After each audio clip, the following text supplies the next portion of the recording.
Thanks for watching Primetime. Chiefs, Seahawks, both 3-1. Next. Thanks, Chris. A great matchup and a huge game tonight in the AFC West. The Seattle Seahawks battle the Kansas City Chiefs on ESPN Sunday Night Football.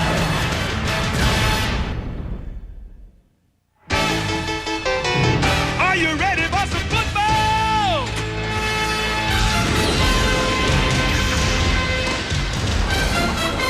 The Seattle Seahawks have exploded from the gate, scoring and soaring to a 3-1 mark. Endowed with all the ingredients of a title contender, tonight they meet the ultimate challenge. Can they vanquish the Chiefs in their own house of horrors? We can't be in awe of the event. You know, we can't just start looking all here at the Chiefs and all that, because we had a great team, but so are we. No matter who we're playing, we have to believe we can win. We want to go the whole way, and in order to do that, obviously, we have to beat these teams in our division. The reigning AFC West champs are battered and bruised, yet only once beaten, thanks to a defense that has bludgeoned opponents. But a Chiefs victory tonight requires a complete performance. Nothing else will do in this division battle. It's the Kansas City Chiefs and the Seattle Seahawks on ESPN Sunday Night Football.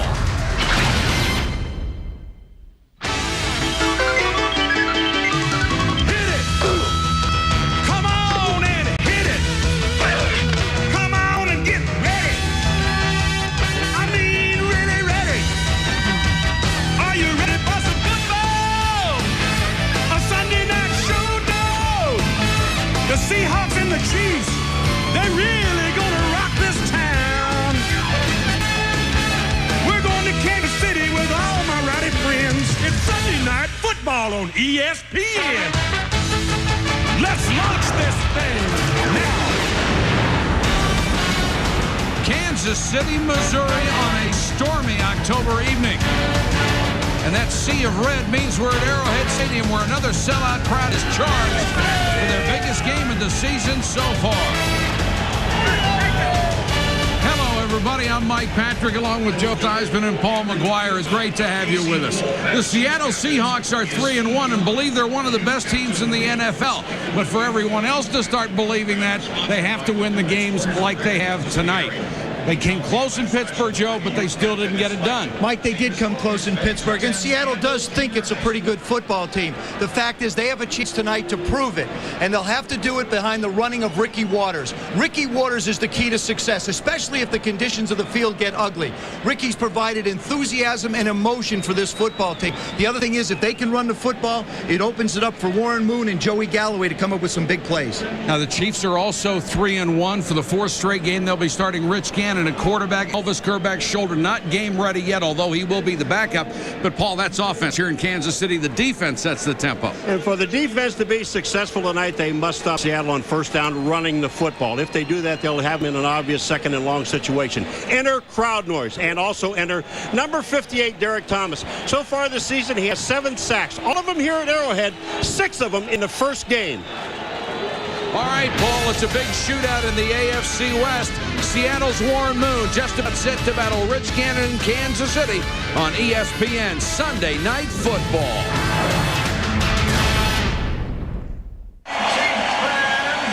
It is raining here in Kansas City. A tornado watch is in effect. They played a college game on this field last night. What effect will it have? Let's find out from Solomon Wilcots.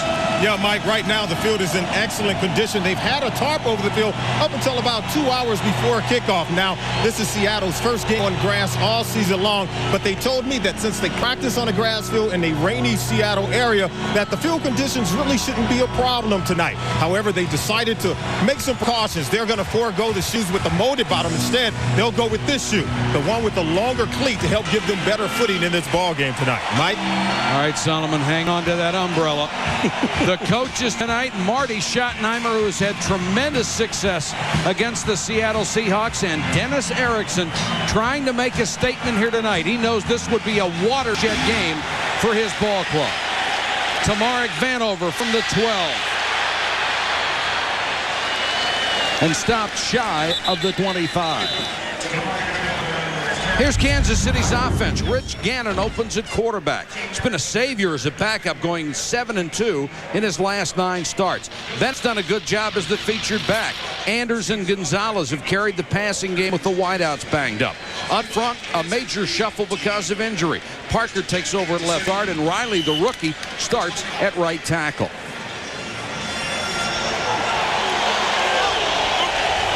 Anders and Bennett in the backfield. Play action by Rich Gannon. Knocked away at the last moment. Willie Williams reached out and got a hand. Seattle's defense has been stingy with points, and on the front four, Michael Sinclair has become a star with 32 sacks since the start of '96. Darren Smith was the year's free agent prize after Brown was added last year. He gives them speed on the outside. There's more speed in the secondary, especially with Springs at the corner, and Darrell Williams is a Pro Bowler. Mike Sinclair comes into the game tied with Derek Thomas with 7 sacks, number 2 in the NFL, and the rain getting harder and harder. And they'll whistle this play dead.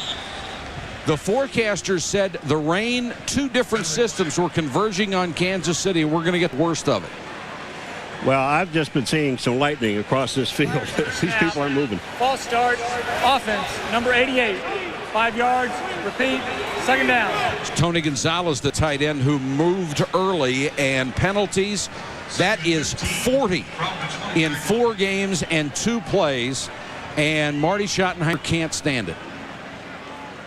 He says against Oakland, that's one thing. We always get penalties against Oakland, but everybody else we shouldn't have it. And the rain now coming down in sheets.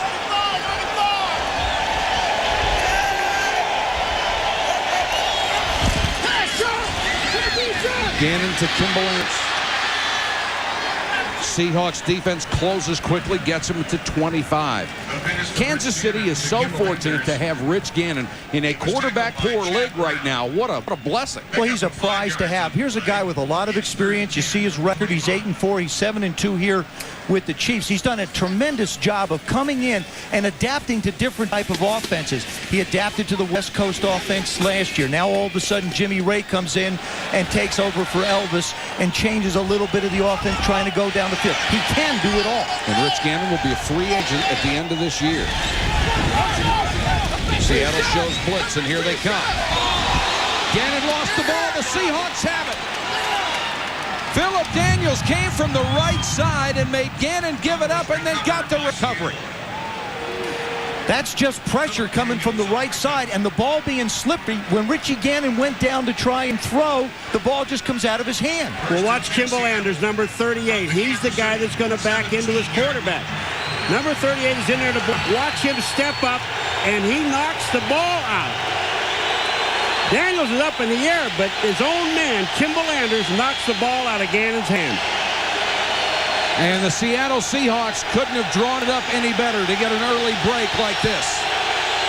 They go with 2 tight ends and Ricky Waters. Waters, room to run off the left side. And may have a first down.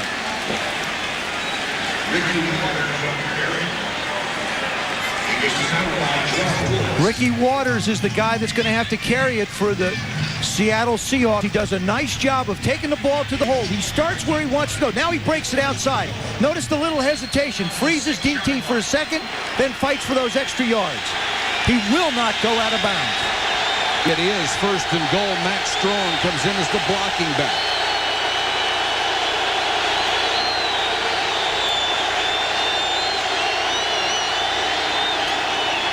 Waters runs into his own man and then swarmed at the 10. Seattle's offense led by Warren Moon, still playing at age 41 and still winning. Number 3 all-time in NFL passing yards and completions. There are big play people around him, especially the hard-running Waters and the incredible speed of Galloway. The offensive line has never produced a Pro Bowl player. That should change with Kevin Glover. He started the last 3 when he played with Detroit.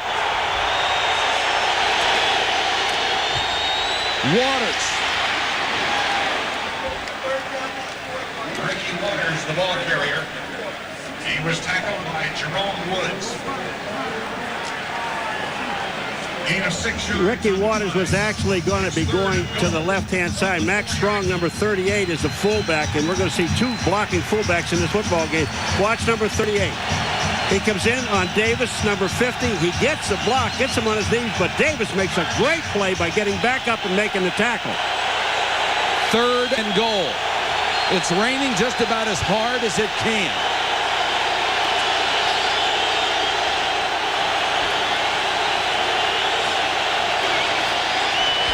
Moon to try to throw. Incomplete. James Hasty with great coverage on Pritchard. This is a good call on 3rd down. The receiver always has an advantage when field conditions are ugly. Inside, Pritchard tries to take an outside position. Hasty just beats him to it. Almost has a shot at the interception. But I got to believe that part of the wind and the rain caused him to misjudge it.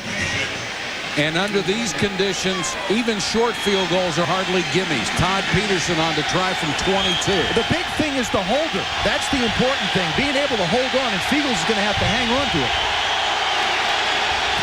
They got the snap down, and Todd Peterson knocked it through. Seattle takes advantage of the early turnover and goes on top 3-0 here in Kansas City. A big AFC West showdown. Unbelievable conditions here in Kansas City. It is pouring. There is a tornado watch. You know, when you talk to the Seahawks guys, they say, hey, this is like at home for us. Yeah, but they play indoors. Well, they practice sometimes in it.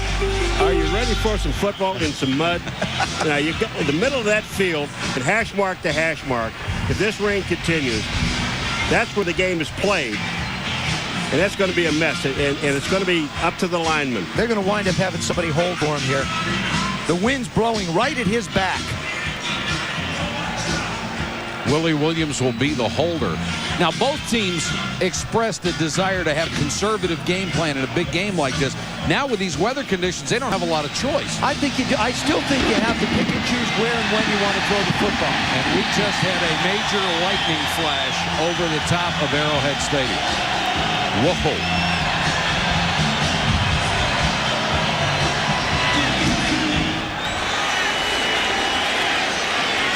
Vanover from the 7.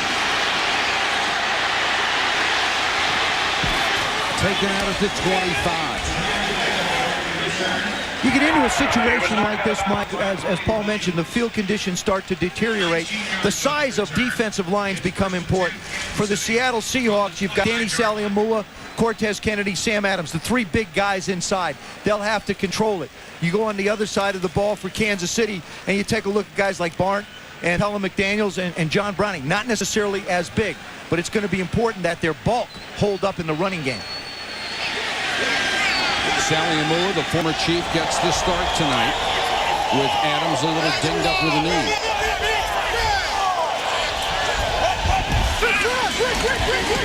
Again, lost control of the ball, and the Seahawks have it. And now the officials will say he was trying to throw. And that looks like a good call. His hand did come forward, but how long did he have the ball? What a lucky break for Rich Gannon. All you have to do is start your arm forward. And you'll see that as long as his arm is going forward, he has the snap, he's got the ball. He goes back, he starts forward, he tries to pull it back. Yeah, that's an incomplete pass. Good call by the official. See how he tries to cup it and bring it in? And he still can't hold on to it. Chiefs got themselves a real break on that one.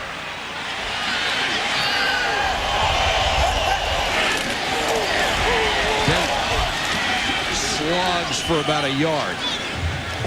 Well, you know, Marty Ottenheimer said, we have a pretty good running game. We're going to find out. I'm telling you, because it's going to be almost impossible. We saw Gannon try to grip the ball, to throw the ball. But let me just say this also. You're right. And I think a back like Donnell Bennett serves better in a game like this because he's not a nifty, skatey, breakaway kind of back. He's more of a plotter. And I think that this kind of weather condition would help the running game for Kansas City. The Chiefs offense doing a good job on the ground. 7th in the NFL in their rushing attack. Seattle showing blitz. Now they back out of it. And they come again. Gannon, short pass, Gonzalez. Got it to the 37. That's a first down.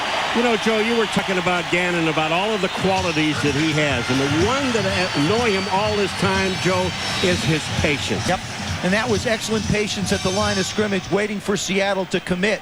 He does a nice job of looking up Tony Gonzalez. Gonzalez releases basically inside of Sinclair and just becomes like a basketball player. Now, look, this isn't a throw. This is a put. This is like being a shot putter out there. Keep in mind, too, Kansas City is going against a pretty stiff wind. And a pretty stiff defense. A beautiful put. Bennett straight up the gut. Not much there. Cortez, Kennedy, Michael Sinclair around the ball. 96-97 are in the middle of that field. Sally Amua and Cortez Kennedy. Cortez Kennedy is number 96. Watch the push. Cortez Kennedy hits straight up. Cortez, who says he senses urgency around this ball club. He said, we don't have a lot of time left. I'm in my 9th year. Time to win.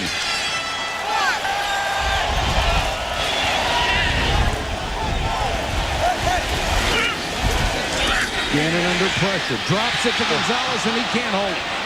That will be a problem all night long as it continues to rain like this.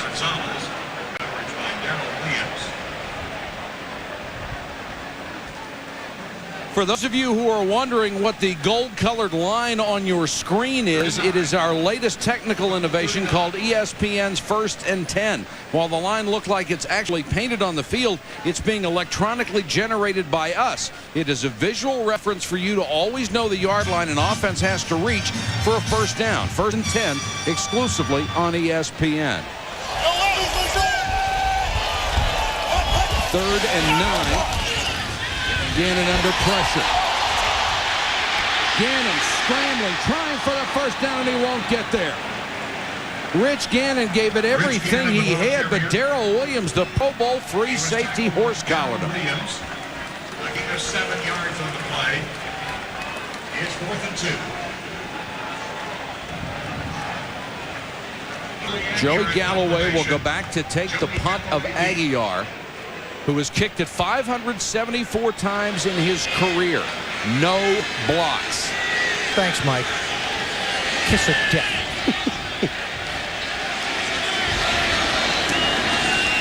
Good step, not much pressure, and got off the side of his foot. And it rolls out of bounds. A punt of 48 yards. There's a timeout on the field. 3-0 Seattle.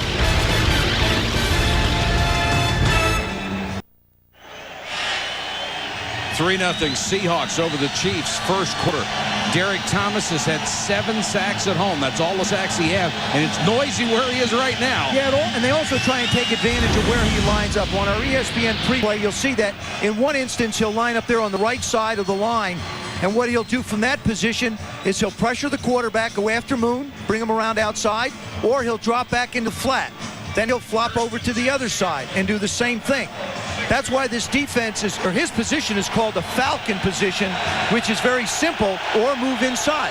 It's called a Falcon position because he's a flop end. Waters lost his footing, went down at the 4. Well, you heard Solomon Wilcots earlier saying the field was in good shape. It has deteriorated in a hurry. Well, they had the field covered, but what happened is, I mean, some of the water got underneath the tarps. But when that happens, I mean, that field was wet when they took it off. You can see chunks of turf already coming up. 2nd and 11.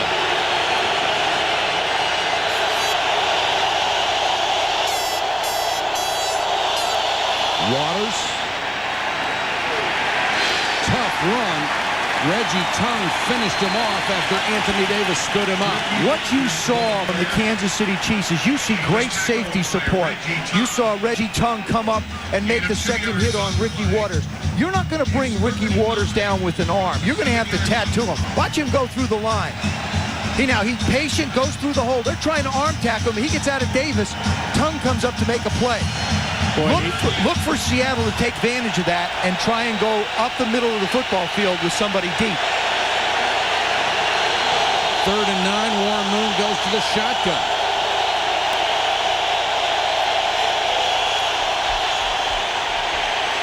A lot of time. Galloway can't hold it. Hasty was right on top of him. Walter Jones, number 71, is the young man we talked to yesterday about going against Derek Thomas. Here's Walter Jones. He says, I got to get out to him. I got to cut off his line. Look at the block. Look at the footwork of Walter Jones. Derek Thomas does not get close.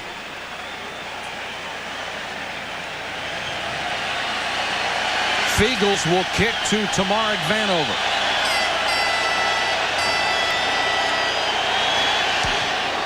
Just got it out of there. Vanover driven back to his 42. And stopped shy of midfield. Punt of 51, a return of 7 yards. Jason Kyle on the tackle for the Seattle Seahawks. 3-0 from Kansas City.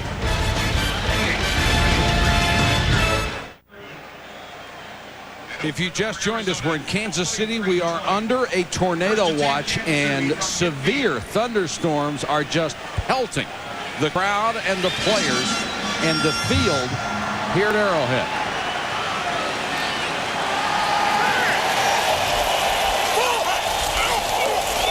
Bennett, straight up the middle, Donnell Bennett, 15 yards. Power football. Joe, this is exactly what you talked about. Donnell Bennett is ideal for this climate. Right up the middle of the field. Don't waste any movement. Don't try to go left. Don't try to go right. Just go right up the gut. Victor Riley, number 66, does an outstanding job. There goes right inside. See him turn? See, once he gets his rear end turned inside, Bennett has a big, huge hole to run inside. Sean Springs tried to use a shoulder block to bring him in, and that's not going to work.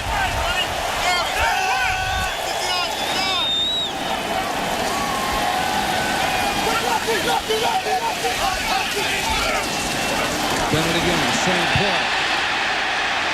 Inside the 30. ESPN and ABC, your exclusive networks for primetime NFL football. 2nd and 3.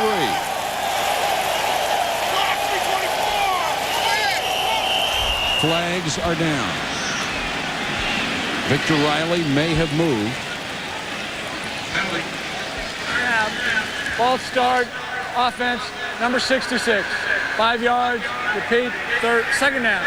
Let's go to Solomon Wilcots. Yeah, Mike, right now, because of the heavy rains, visibility is very poor. You're not going to see too many balls going up the field in the passing game right now. And in the running game, the running backs are having a difficult time getting it going. In particular, Ricky Waters having a tough time getting started. The only way these guys can run is straight ahead. There's no cutting left or right. Mike? Solomon, we will buy you a new suit.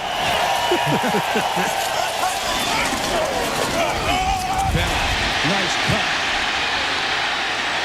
Donnell Bennett stood up at the 26 and gang tackle. Well, watch, he will not get rid of the football. He is going to hand it to the official. It's called the Seattle rule, put in place by Marty Schottenheimer because they used to be so good at stripping the football on plays just like that. Kimball Anders, number 38, is the fullback, and he's smaller than Bennett. But watch him on the left-hand side of your screen. Bam! There is a great block on Chad Brown. Chad Brown eventually gets back into the play, but Kimball Anders, I mean, this guy not only can he catch the ball, can run with the ball, but he also is a great blocker. He really is the total complete fullback, and he's a guy with the weather conditions as they continue to deteriorate become a bigger part of the passing game as well.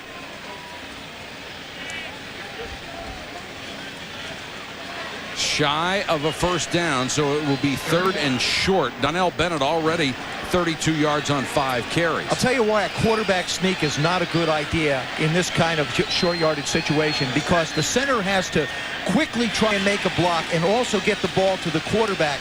So his rear end's going to be moving as your hands are. With the weather, don't look at me like that, Paul. With the weather conditions this wet, you're better off trying to get the snap, make a good snap, and then get it to a back. Tony Richardson is in as a blocker.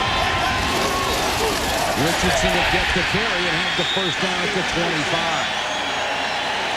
Slash ball carrier. That's right. Well, everybody knows about Kansas City's defense. They have for years, but this Seattle defense, after Miami gave up some points today, is right at the top of the NFL in points allowed. And a big reason why is because of Cortez Kennedy anchoring the middle. Greg McCracken, the defensive coordinators, look at how low he is to the ground. Look at Tez get down. They tell defensive linemen, get below the offensive lineman. All he wants to do is occupy a gap. Donnell Bennett again up the middle. This time stood up by Darren Smith. McMacken, the defensive coordinator of the Seattle Seahawks, really has something to work with now. When you talk to him, you say our biggest addition has been Darren Smith. He gives us some speed, gives us an opportunity to put pressure on the quarterback in 1st and 10 situations. They couldn't do it in past years. Now they can. Joe, doesn't like a feel like this and the rain and the mud kind of take Darren Smith out of this game? He cuts down on his speed. You're right. He's not a big guy, and so he can get pushed around. 2nd and 9. Kimball Anders will get a kill. Breaks a tackle, gets inside the 15-yard line. This is just good old-fashioned smash-mouth football. Well, they line up and they say, here we come. Criswell on the outside and Glenn Parker. These guys get excellent blocks. Number 62 is Glenn Parker. 69 is Criswell. And on that left-hand side, watch the blocking by these two guys.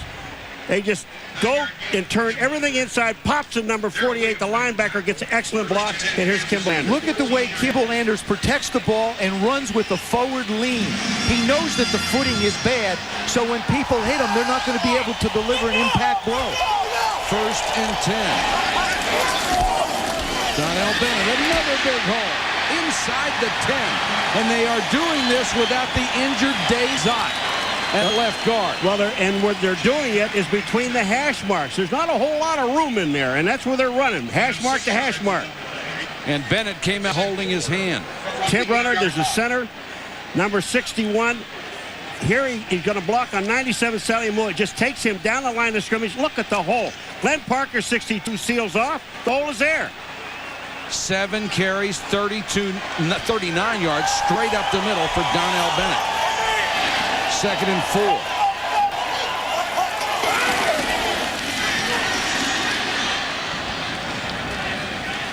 Kimball Anders, the ball carrier. He was tackled by D. Wells. That'll bring up a 3rd and about 2. There is Sam Adams with that bum knee, the first alternate to the Pro Bowl a year ago, and came out of Texas A&M. He's another one of those wide bodies at 300 pounds. Right now, spending more time on the sideline with Dennis Erickson as Dan Saliamoa is in there. 3rd and 3. 3 wide receivers set.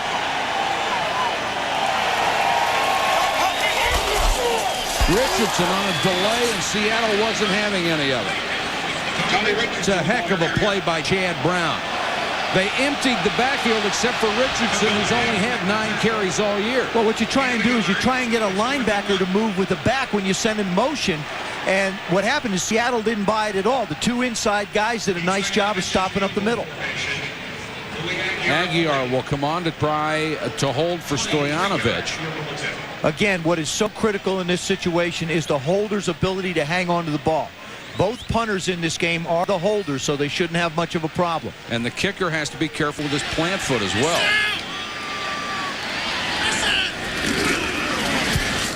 Stoyanovich goes down on his back, but the ball goes right through the uprights. There's your old plant foot. Which didn't plant in this case. But we're tied at 3-3, KC and Seattle.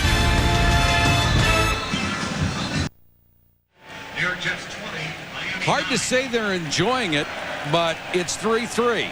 They're here.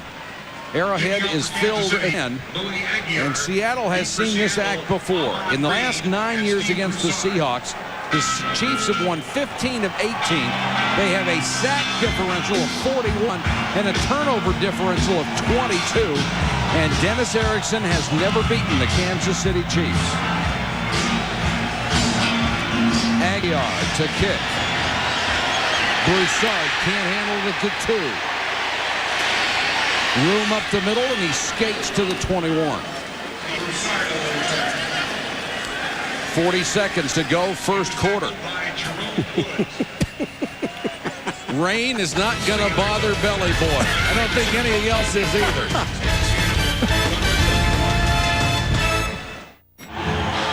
Tied at 3. That is the middle of the field here at Arrowhead.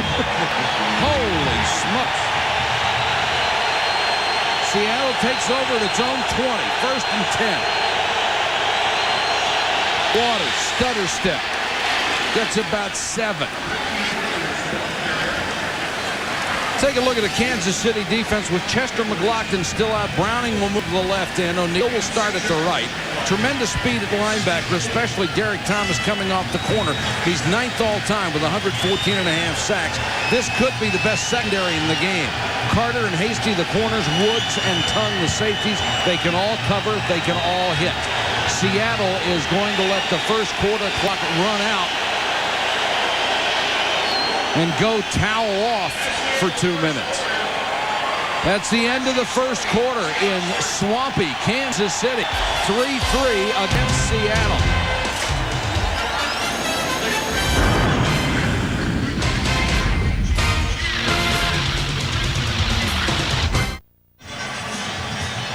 Welcome back to Kansas City. They are building the ark as we speak. I'm just glad we're on the second floor.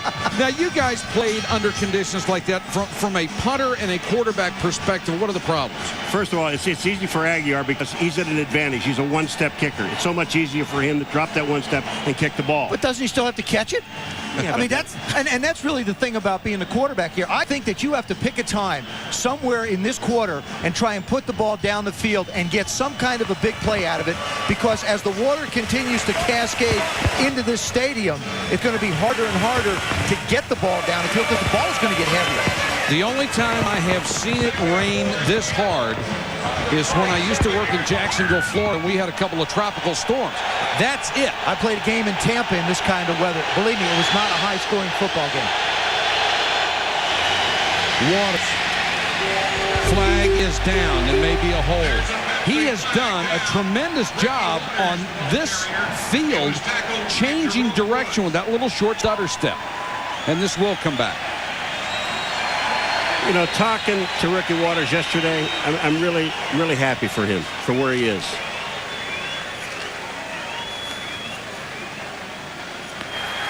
Holding, offense, number 53. 10 yards, repeat, second down. That's the Pro Bowl center, Kevin Glover. And the reason I say that, Joe, is because of his attitude. He's taken the leadership role on this football team. Everybody always talked about how he complained and all that stuff. He isn't a complainer. He gets mad at himself. Well, he just wants the ball, too, which every great player does. The numbers so far in the ball game, the Chiefs with 61 yards on the ground, most of it courtesy of Donnell Bennett. But we're not going to see numbers that are any better than that unless it stops raining. And there are no signs of that right now. 2nd and 14. Waters. Loose ball. Kansas City has it. Leslie O'Neal with the recovery. And you know, guys, it isn't even a case where people have to knock the ball out of the ball carrier's hands. The ball is just so wet, he can't hold on to it. Warren Moon takes the snap, does a good job of getting it to Ricky. Ricky tries to make a break, and in the same instance, just doesn't gain control of the ball. You see it go on the ground, Kansas City's ball. You know, the amazing thing about it, that first shot that we saw of the ball, before Moon even gets it, the ball is sitting in a puddle of water, Joe. I mean, half the ball is submerged. There's no way that that thing can ever come out dry. Ricky Waters and all the running backs are going to have to be real conscious before they start looking for holes. They have to get the ball first. One wide receiver in this set. It's Joe Horn and 2 tight ends, Donnell Bennett again. And I think as the game goes on, you're going to see both teams sneaking the safeties up closer and closer and closer, and then somebody's going to go for downtown. Next person that gets a score in this game is going to have a very decided advantage. You know, one of the big problems are going to be if they have to kick another field goal at this end of the field especially. If you look at the middle of that field, there's got to be at least an inch or an inch and a half of water. And that means you're going to have to set the ball down in the water.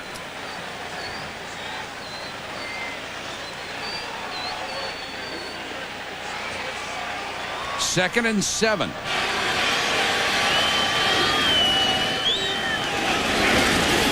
Bennett stood up in a hole, breaks the tackle.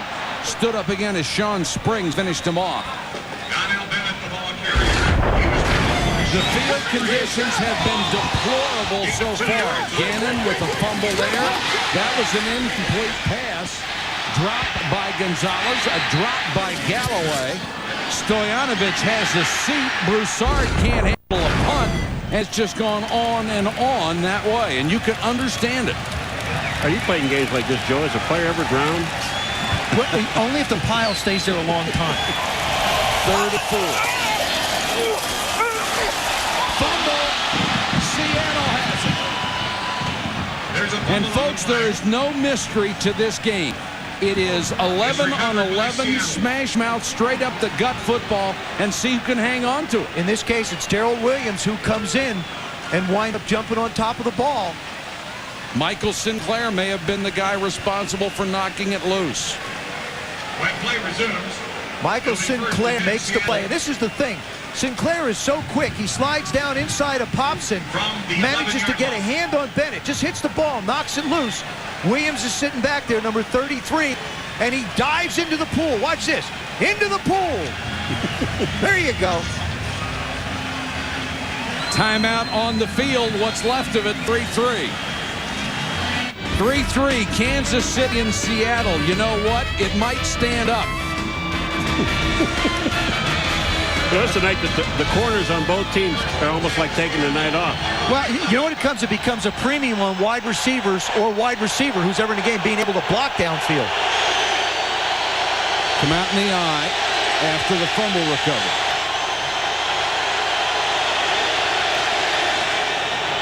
Waters. Can't break the tackle of Wayne Simmons. Let me say this about the football. The football is leather, and it actually does. The wetter it is, the easier it is to hold on to as a running back.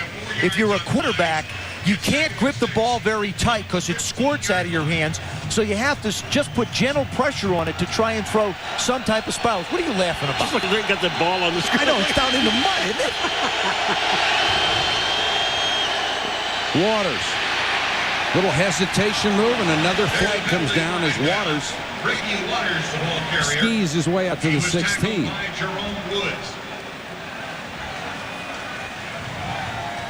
The other thing, those pads and the uniforms get so heavy, they are just drenched.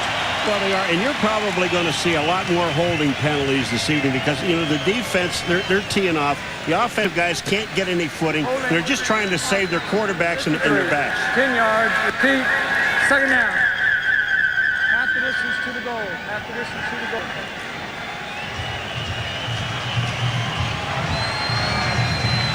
Second and 16. 2nd and 16, they'll back them up on the holding call.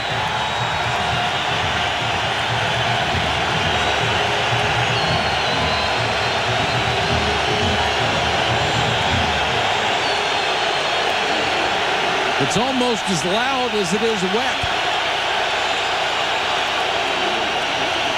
Waters hitting the backfield.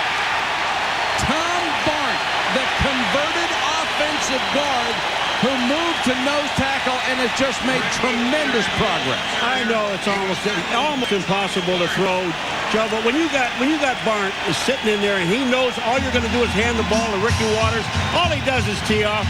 He's not even worried about pass. He just takes him back into the running back. Glover, 53. Look at the center. Barnt takes him back to Waters and then makes the tackle. 3rd and 17. Waters. Ricky Waters on the carry. Dennis Erickson said if you're 3rd and long against Kansas City and Derek Thomas, there are a lot of things that can happen bad, and he did not want to be in that situation. Not only that, Mike, that's with good weather conditions. Yeah. That would be under normal circumstances. In these type of conditions, it certainly behooves you not to try and do something cute when you know people can't hold on to it and people are having trouble standing up blocking. Fiegels will punt to Vanover. Don't expect Vanover to make too many fancy moves. He had a dislocated toe. He can't really cut. These are tough snaps. Got it down. Eagles got it out. That's a good kick under those circumstances. And he backs it up to the 48 just the way Mr. Theismann hits that wedge. Actually, mine spins back even a little more. 41 yards. Don't look for the bounce. That's a heck of a kick.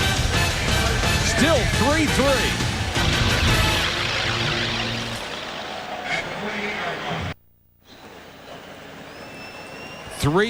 with 10:52 to go, first half of play. Seattle, Kansas City. It is a mess at Arrowhead. Kimball Anders straight up the middle. Gets maybe 2. Kimball Anders, the ball carrier. Be with the Deuce every Friday night at 8. The hottest show in boxing. ESPN2's Friday Night Fights. This week, light heavyweight Frank Tate and David Telesco will battle, while our classic segments continue to feature the early bouts of the greatest. Muhammad Ali, all that, plus Brian Kenny and Max Kellerman with the latest news from the boxing world. First 2 series for Kansas City, they threw the ball 6 times. Without success, they have not thrown it since. Bennett. Good hard run by Donnell Bennett to the 41-yard line. Chad Brown finally got him. And a real nice push by that offensive line. Will Shields, number 68. Victor Riley, right tackle, number 66. They get a good push on Seattle's D-line that gives them a place to come and cut back to. Much right side of this line. Here they are. Shields, Riley, Gonzalez, 80. Look how they shove everybody down. Sinclair gets pinned down, gives Bennett a place to go with the ball. 3rd and 2.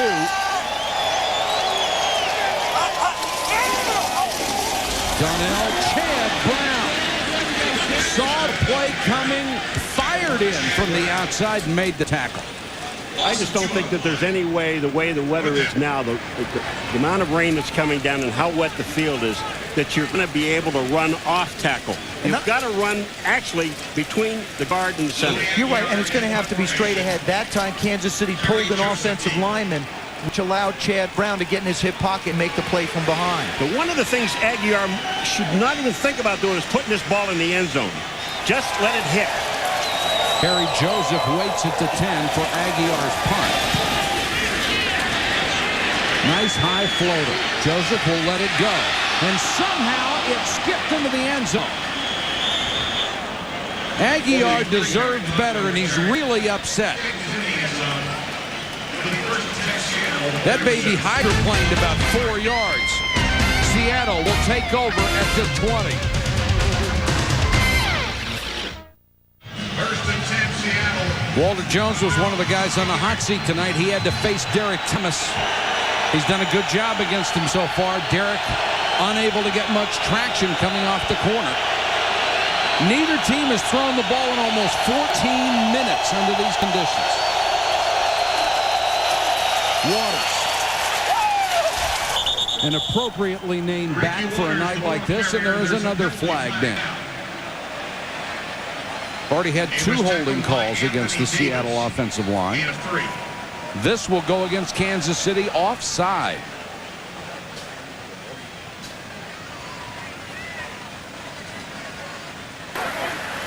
Offside. Defense on nose guard lined up in the neutral zone. 5-yard penalty. Repeat. First down. It's Tom Barnt.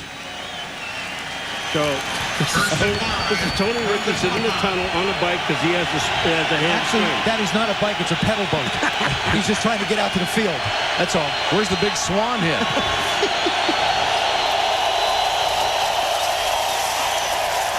This is absolutely unbelievable. Well, if you look at what the defense is doing, I mean, even though we're saying you can't really try to get to the outside, go off the tackles, but if you look at Ricky Waters, every single play, he gets the ball, he hops, and then he goes straight ahead. And if you look at the Kansas City Chiefs defense, there must be 8 red shirts between the 2 tackles. 7:30 of the first quarter. That's the last time we had a pass. There's 8:09 to go in the half. And Seattle is going into the wind of Gunther Cunningham's defense.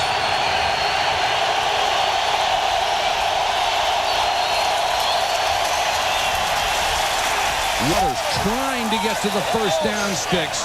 They are right at the 30. There's another marker down, though. They could wind up with another holding call against Glover. And if anything, it's raining harder now. You know, it must be outdoor events, Joe, because it's the only time I've ever heard people in mass cheer lightning. I don't understand that. And it's hitting rather close to them. Yes. Holding, offense, number 53. 10 yards, repeat, second down. Joe, that's a 3-time starter in a Pro Bowl, Kevin Glover. But his first responsibility, Mike, is to try areas right in the middle. Watch this. He's going to hang on. His responsibility is get the ball. There he is. He's holding on to Barn. He's holding on. He's holding on. He grabs him with that left hand and tries to pull him down. You have to be pretty close to the action in the interior line to see anything with the way this rain is coming down. That's unbelievable. I've never, ever seen it like this. 2nd and 14 in a deluge in Kansas City. Warren Moon botched the handoff. He's going to have to eat it, and they'll try to take it away from him on the way down. Even the most routine plays aren't that anymore. No, they're not, because they're missing handoff. But if you look on the outside at the wide receivers in the 2 corners, Hasty and Carter, they're out there not doing a whole lot. Now, here's Warren Moon. He misses the handoff. Ricky Waters, I don't know whether he went the wrong way or not, because the other guy was Max Strong, 38, when it didn't give him the ball. And here they are just trying to strip the ball away from Warren Moon. 3rd and 15. In this game right now, the punters and the snappers are the most important guys. And now one of the officials has run up to call a conference.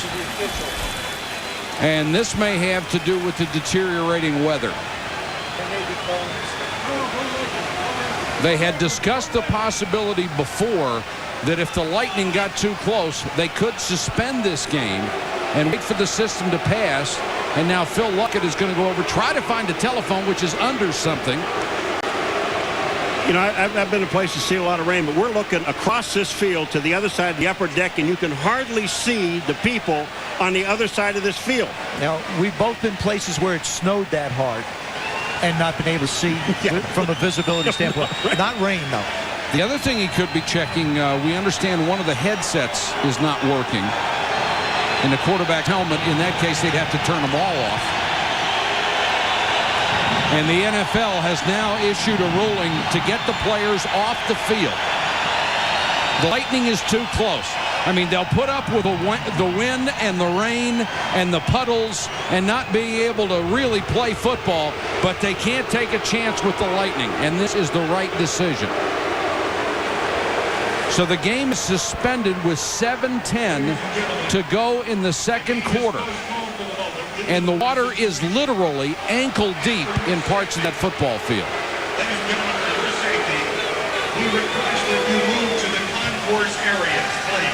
And they are asking the crowd to move under cover.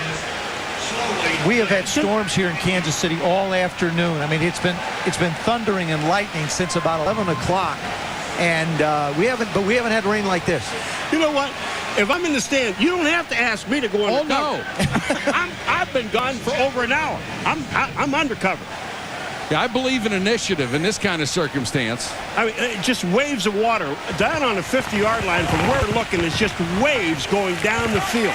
You've got to hand it to all our cameramen, the guys out there who are wrapped up as tight as they can in their rain outfits, but they're drowning, and they're holding on to about 400 pounds worth of metal. That is pouring out of the stands down towards the field.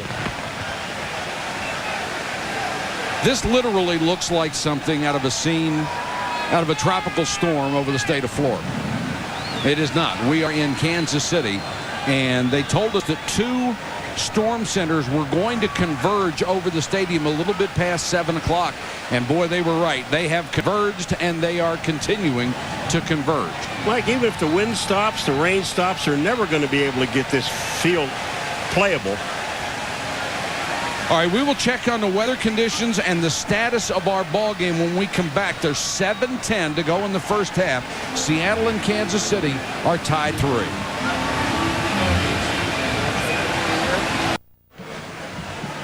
It may look like Niagara Falls. It is not. It is Arrowhead Stadium in Kansas City, a 3-3 tie. The game has been suspended with 7:10 to go in the second quarter because of lightning. Let's check in on the field with Solomon Wilcott. Solomon, what do you have? Thank you, Mike. Right now, I'm joined by referee Phil Lequette. And Phil, it's obvious the weather conditions has caused you to really call the game, at least suspend it temporarily. What were the real reasons why you did it? Were the safety of the players in jeopardy? Well, of course, it's the safety of everyone. We're in a temporary hold because of the weather, particularly the lightning. So we're just waiting until it clears up and come back. We'll finish the game. What's the standard procedure? How long do you wait and what has to happen? There is no time. We're going to wait till it's safe, but we'll get it in. Okay, thank you, Phil. Well, that's it. Let's send it back up to you, Mike. All right, Solomon, thanks. Commissioner Paul Tagliabue, the only one with the authority to cancel the game. Hopefully, will we be able to get this in? They'll wait out the weather system. Right now, let's go back to our studios. Here's Chris Berman. Chris?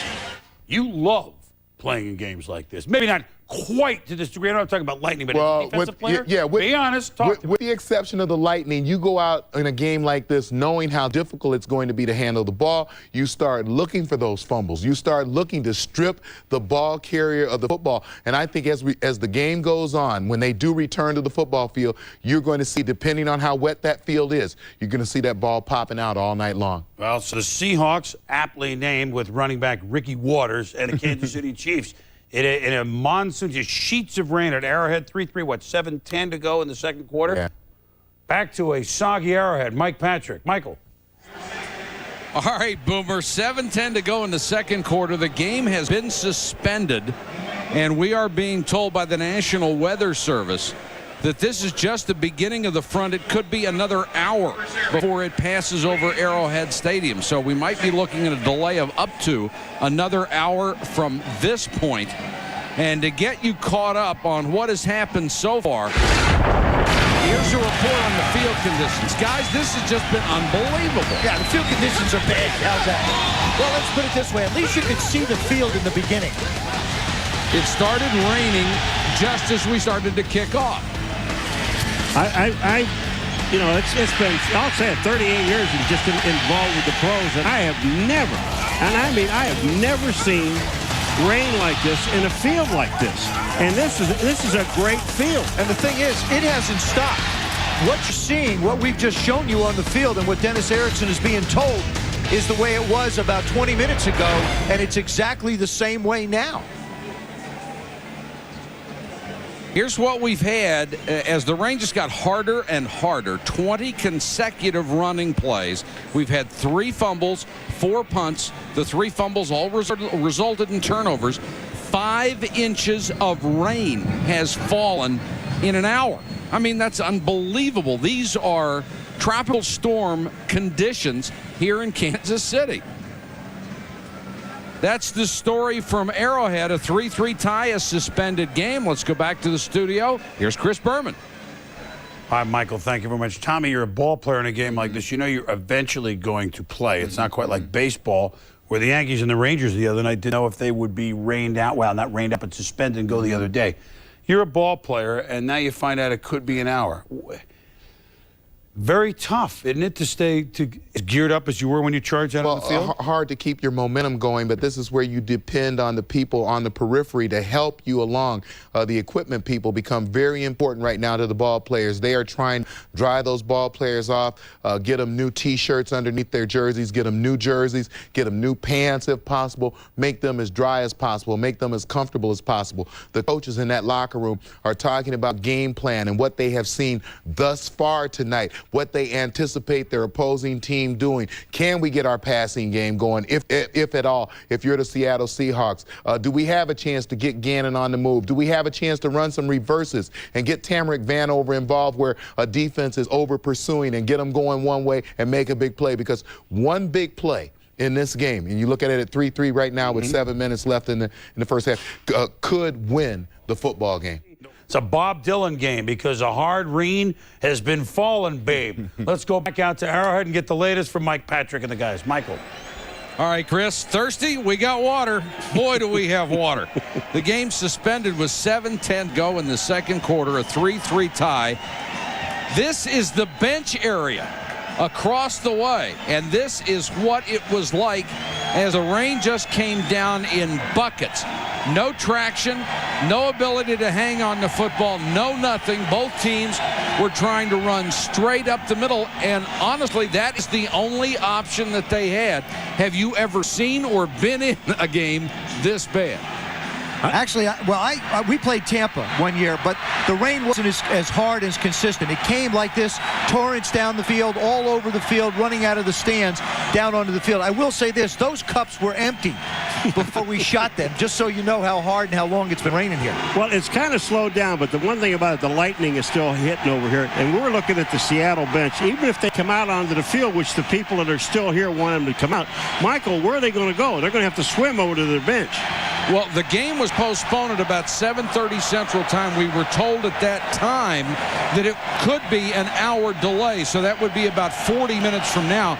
If you're a coach, you've got your team in the locker room. Yeah. What do you do? Well, you start to talk about what you're going to do when you go back on the field. You try not to let them dwell on a delay. You work on getting their uniforms as dry as you possibly can. I don't know if you bring an entire set of secondary uniforms. I'm talking about jocks, socks, everything. You've got a certain amount, but do you bring an entirely separate second set? If you do, that'll make it a little bit easier. But as a coach, you break it down. You give them about 15 minutes to get together, relax, and then you bring them together in separate meetings and start talking about what's going on in this game. You might be able to hear the crowd in the background. They're getting restless because rain has almost stopped here, but we are told by the National Weather Service and the NFL that there is another storm system on the back of this one. It is 2 counties away, so the NFL is going to wait it out. And we have seen this lightning coming down, and I think that's the right decision. You don't want to be out on that field. No, you don't. And the other thing about the coaching that Joe was talking about, when you're in there and they come back out and they look at this field, I mean, this field was totally underwater. I mean, where's it draining to? You're still going to have the same field conditions, even though the rain has stopped. You're still not going to be able to run to the outside and make cuts. But I think one of the things you're going to be able to do is throw the football. Yeah, I do too. I think sooner or later somebody's going to have to throw the football in this game, and in all likelihood it will be to a back down the middle, miss a tackle, big play, try and work the tight ends. And I think the tight ends are going to become a bigger part of this game as and when we get back playing. All right, it's 3-3. The game's suspended. Hopefully we'll get this restarted within the next hour. We are in Kansas City. It's tied at 3. Stay with us. Back in a moment.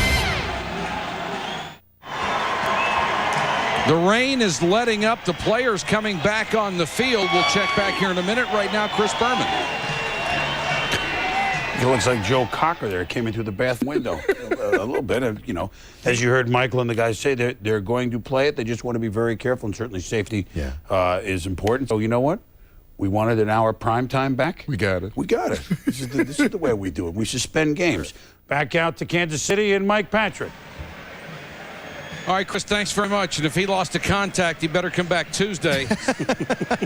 That is the sideline at Arrowhead. Halfway up your shin, deep with water. Now, the playing field has drained, and the NFL has decided with the second front about an hour away that they are going to try to resume play at 9 o'clock, which is about 2 minutes.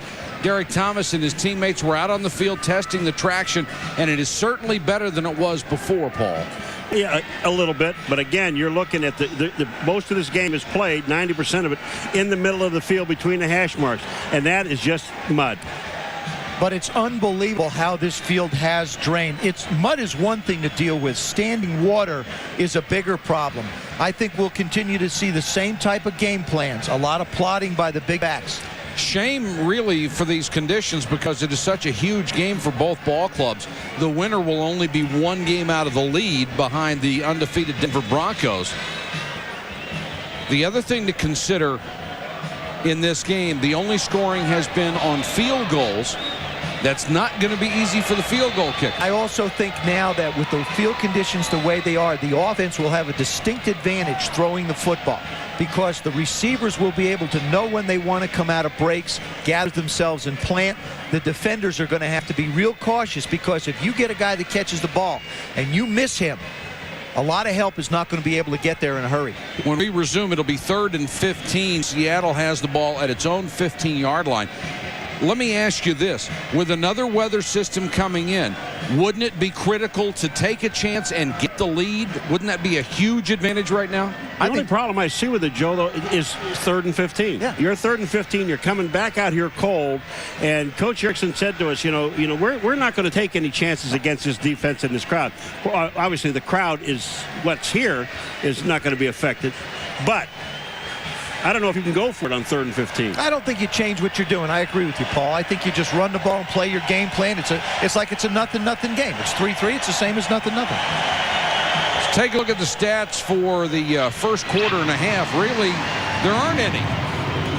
I mean, all the teams did was try to run the football. The Kansas City Chiefs actually have 76 yards rushing. They've tried 6 passes. Seattle has only tried 2. There have been 3 fumbles, each one of which resulted in a turnover in this ball game and set up 22-yard field goals for each team. Again, the kicking game will be so vitally important, being able to pin the opponents back. I mean, it's going to be a chess game for a while. Right now, Seattle is the one that's sort of pinned back.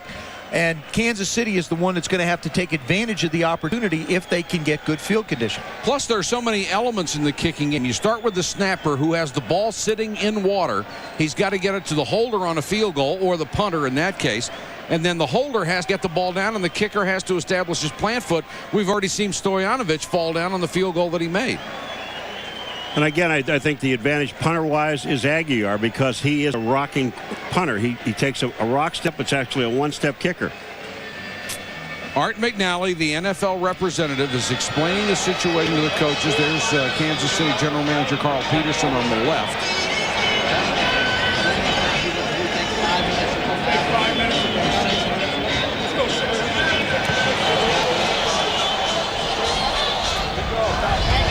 Now, apparently the discussion is whether there will be a halftime.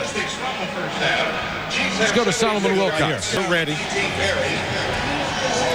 All right, thanks, Mike. Right now I'm joined by Kansas City Chief General Manager Carl Peterson. And Carl, are there any concerns about proceeding with this game after the delay? Well, the problem is that there is still a front out there, and it's got a lot of lightning, and we want to get the game in if we can. But obviously, the safety of our players and fans comes first. Right now, it's clear we're going to go ahead and play. We just talked about an abbreviated halftime to see if we can get this game in because National Football League would like to get the game played, obviously. What was discussed with some of the league officials just a moment ago? Well, the potential of if it can't get in, then what do you do for making this game up? But we think we can get this game in, and that's the key element, again, but not at the expense of the safety of our fans, players, everyone here. Right now, we've got some decent weather, so we're going to go, and we'll go as long as we can, try to finish the first half, take an abbreviated half, probably 6 minutes, come back, and then try to get on with the game. Now, what are the options should you not be able to finish this game tonight? Well, obviously to replay it either tomorrow night or to play it during our bye week, which all of us are going to have a week from this coming weekend, all of us being in the AFC West. Okay, thank you, Carl. And you know what, Mike? You have to leave it up to Dan Saliamuta to put this whole thing into perspective. He leaned over and said to me, hey, where's the roof when you need one? Mike? Yeah, where's the dome? It's in Seattle. We're in Kansas City tonight. Now, the players, are going to be given a chance, and rightfully so, to go through their warm-up and stretching exercises again. You can't expect these guys to come out of the locker room and just starting to play. Again, that's protection of the players, which has got to be foremost in everybody's mind. I'll tell you, the hardest part of these guys are guys that have, like, slight pulls. We saw Richardson on a bicycle. Andre Rison with a ham. To get these guys back without injury. I mean, that's to me is the biggest problem that they have right now. How much time is going to be enough time for these guys to loosen up? The good thing, there is a positive side to that. They're not going to be able to stretch out and really try and extend themselves. I think you're going to see the bigger guys have an advantage. That's why I think both Donnell Bennett and Ricky Waters, with their running styles, more upright. They don't run on the inside of their foot when they try and make cuts. They lift, Ricky in particular, lifts his knees very high, runs high in the middle. Donnell, as we see it, is somewhat of a slider and a glider. He's not a big guy who cuts and slashes. So, this condition actually plays in to the hands of the offensive linemen. If they can get their hands on a guy and turn him, there's going to be a hole there. Well, certainly the traction has to be a little bit better than it was during the unbelievable downpour. We had 5 inches of rain in an hour. That is hurricane-type rain. I am amazed when I look at this football field, and 10 minutes ago, 90 yards of it was literally under a couple of inches of water. Well, Seattle's offense is out, Kansas City's defense is out, and the kickers are at the other end warming up. Well, here we go. It'll be 3rd and 15. 7:10 to go in the second half. We are tied at 3. And John Freeze is in at quarterback. We do not know why.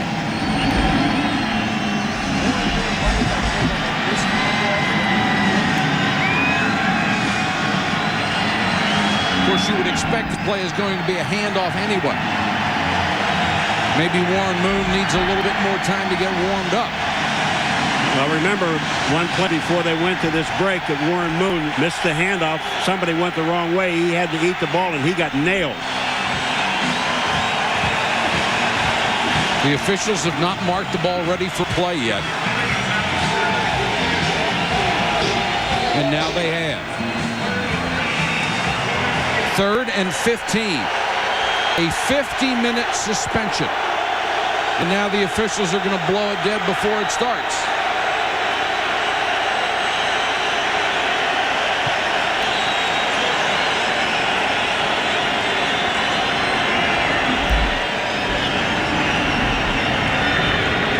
As soon as we have a report on Warren Moon, we'll pass it along to you.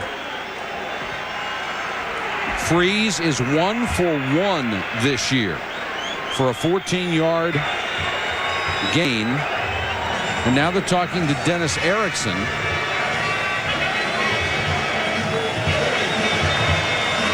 And we do not know the subject of this conversation. It could well be the headsets, the communication system. I think that's what might have to happen. Marty Schottenheimer is not wearing one, and therefore Dennis Erickson may have to take his off. Well, there comes Warren Moon out of the locker room. Right now, he is just going to the Seattle bench.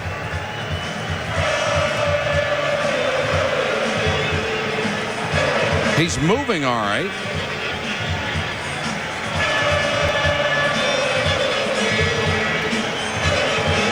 And now he'll warm up. Freeze, of course, was the starter last year. Warren Moon was the backup, and Freeze fractured his thumb in the first game. Dennis Erickson went with Warren Moon, and he threw for a club record, as he has done everywhere he's ever been. But Freeze is the quarterback on the first play after what is now a 52-minute delay. 3rd and 15.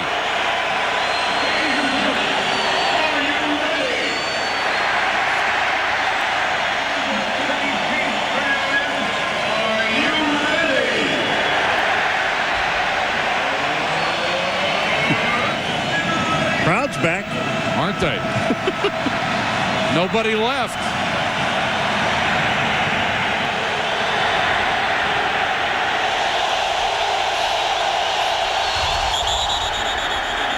And it looked like Brian Habib, the right guard, jumped offside. That was your problem. You get a new center with a change of cadence, and what's happened is the offensive line tries to get off in the rhythm of Warren Moon, but he's not there.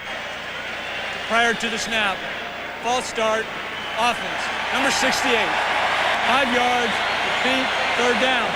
Habib, one of the important free agent acquisitions. He was the starter for the Super Bowl champion Broncos and came to Seattle along with Kevin Glover. That's a lot of talent to add to that offensive line. And one thing Dennis Erickson told us yesterday, Joe, and that is, I don't want to be 3rd and long and 2nd and long and have this crowd get into the ball game. 3rd and 20.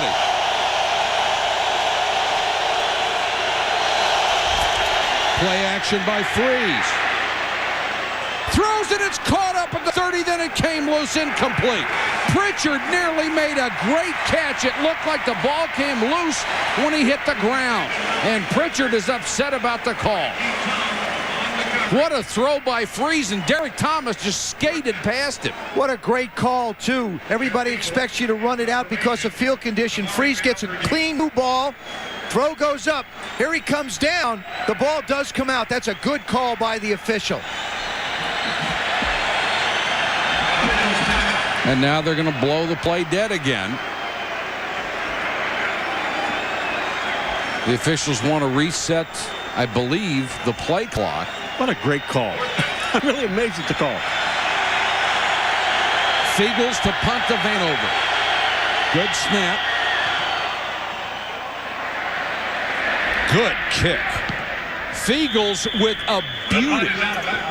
Let's go to Solomon Wilcots. Well, Mike, the reason why Warren Moon was so late coming out of the locker room, when they were ready to resume play, he was still inside changing clothes. Now, they were very reluctant to put him in on the very first series. They want to give him some time to sort of loosen up. He was warming up on the sideline. I am told he will be back in the ball game on their next possession. I guarantee you, guys, you're going to see the ball in the air a bit more now. You know, one thing about Fiegels' punt, and you don't know what a tremendous punt that really was. He kicked the ball out of bounds inside the 40-yard line with no chance of a return.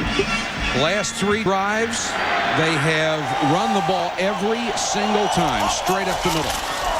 And they do again with Donnell Bennett. Not much here. Dean Wells trying to strip the ball after Daniels had him around the knees. With the success that Kansas City did have when they were playing earlier, running the ball up the middle, the break now has given Seattle to make any adjustments, looking at some pictures, talking to some of the coaches upstairs, to make any subtle adjustments inside to try and shut down those runs. Kansas City did throw the ball early 6 times with very little success. They have run the last 16.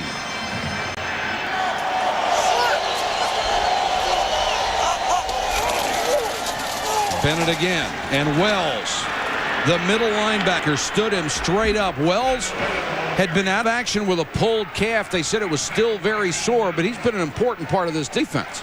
It isn't always the guy that makes the tackle that makes the play. In this case, Cortez Kennedy, number 96, right in the middle. He's going to allow Wells to make a play. There they go. They have to double team him. They have to double team. Grunnert runs him over. Wells just stays in behind him, fills the hole, and stays at home. That makes it 3rd and 8, Kansas City at its own 41. Clock running, 5:16 to go in the half. Bennett again. Excuse me, Anders. And the crowd did not like the call one bit. I didn't like all 3 of them. You've got excellent field position. You're at the 38-yard line. You've got a chance to run some kind of play action pass, anything except running the ball straight up the middle 3 times. I don't agree with you, Paulo. I really don't. I think that Marty Schottenheimer has chosen to say, and Jimmy Ray has decided, hey, look, we are going to play a field position game. With the conditions the way they are, that's what we're going to do. Aguiar to punt to Kerry Joseph. Not a good kick. Got a pretty good bounce, however. And Joseph prevents it from going any further after a 42-yard kick. NFL football. John Freeze remains as the quarterback. I think Warren Moon still needing a little bit more time to loosen up on the sideline. They barely got the handoff to Ricky Waters, and what a run. He just would not go down. Ricky Waters is one of the running backs. When he runs, it's continuous action. But a lot of people say second effort. It's not. It's a continuous effort. If you watch Ricky Waters' legs, don't look at the ball. Don't look at anything else. Look at his legs. They never stop. He cuts back up into the hole, and he makes the play. He's the guy that really makes this whole thing work. Watch his legs. They don't stop moving. Picked up 9 yards.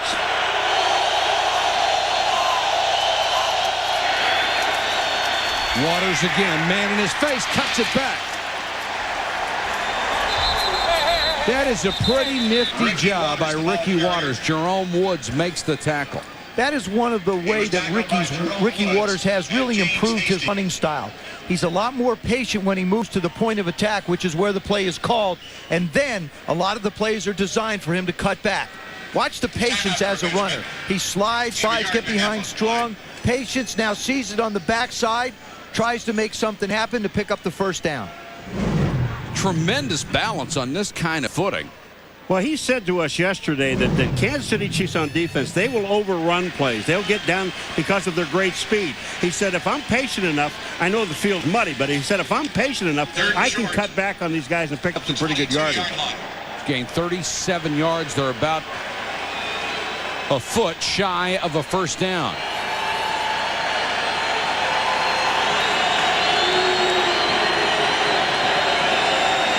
Seattle has not had a first down since the first quarter. 13:50 of the first quarter.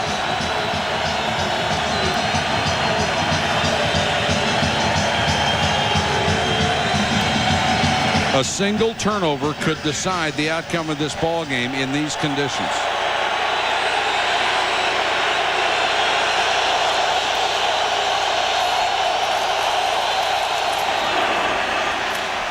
Kansas City showed an 8-man front, and it looked like Max Strong got the first down anyway.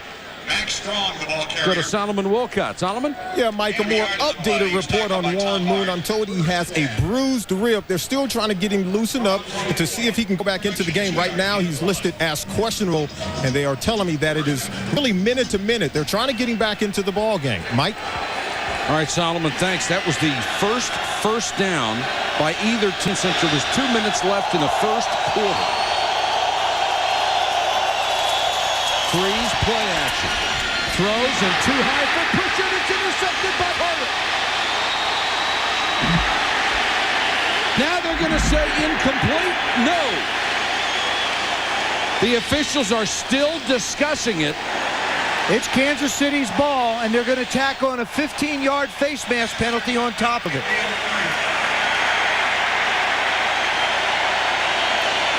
Carter on the tip, dove, and got the interception.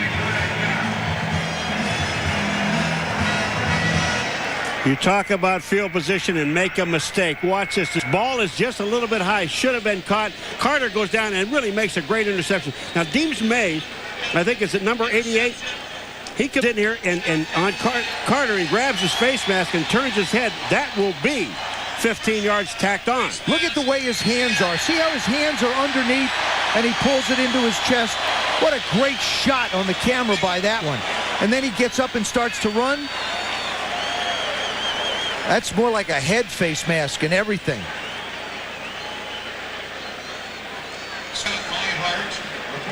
Now that will be a foul after the play because there was contact. Carter was down.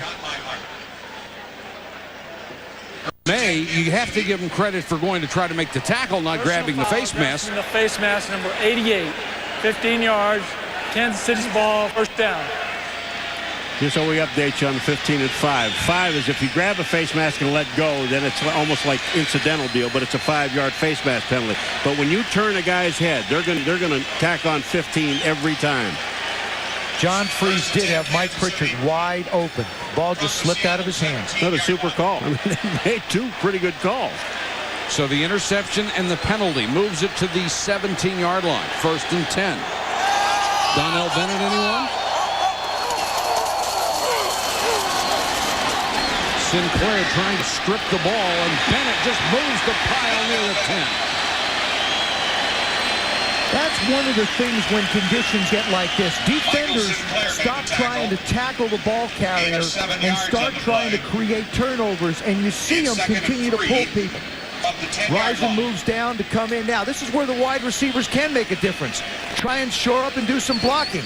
Sinclair comes down the line. Now, he makes the hit. All right, Gonzalez has got him. But instead of trying to tackle Bennett, he's just trying to pull the ball out. They'll whistle this play dead before it starts, and we have reached the 2-minute warning. 79,651 here tonight in Kansas City. Gannon on the roll. Cuts it back. Gannon with room to run, and then they close on him and got him at the 7-yard line. Willie Williams saved the touchdown. And it looks like he's just shy of a first down. That's the one thing that Richie Gannon can do.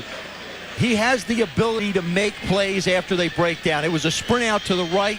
He saw the pursuit and cut back and almost picked up the first down. Both teams have all 3 timeouts left. This will be 3rd and a yard. Marcus Spears comes in on the offensive line. He is a tackle eligible on the left side. Bennett hammers his way for a first down to the 6. Tony Richardson almost gets in the way because as he was ready to take off to go up into the hole and block, he slips. Seattle or Kansas City continuing to let the clock run. With those timeouts, they have plenty of time left, especially first and goal. And if they score, they don't want to leave Seattle a whole lot of time on the clock.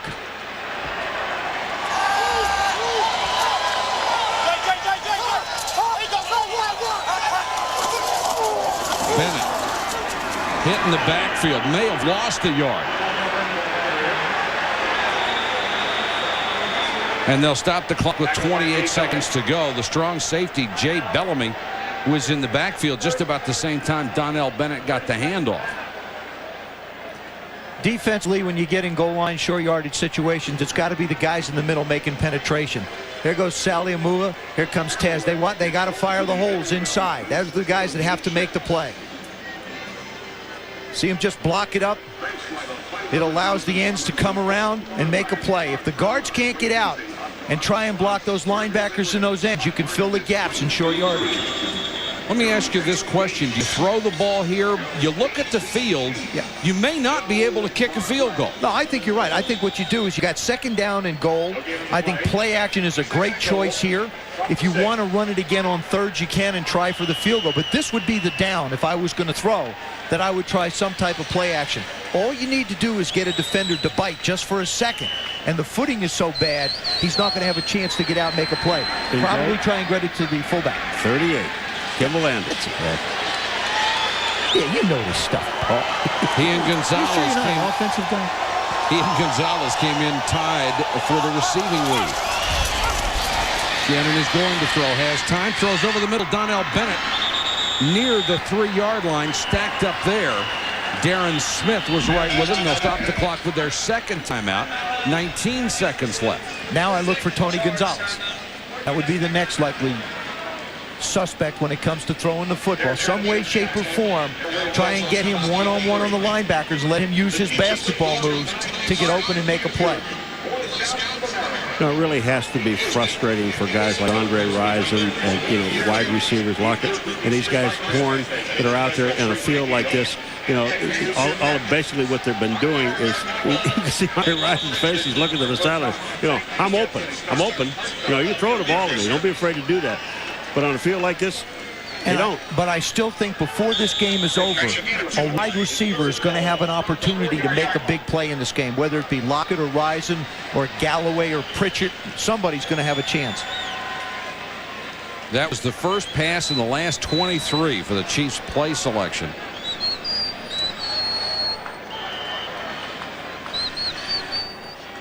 Marty Schottenheimer trying to get on the board again before the half ends.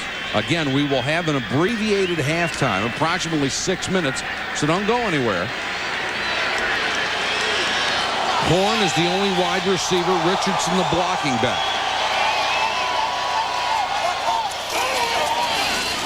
Rich Gannon. Touchdown.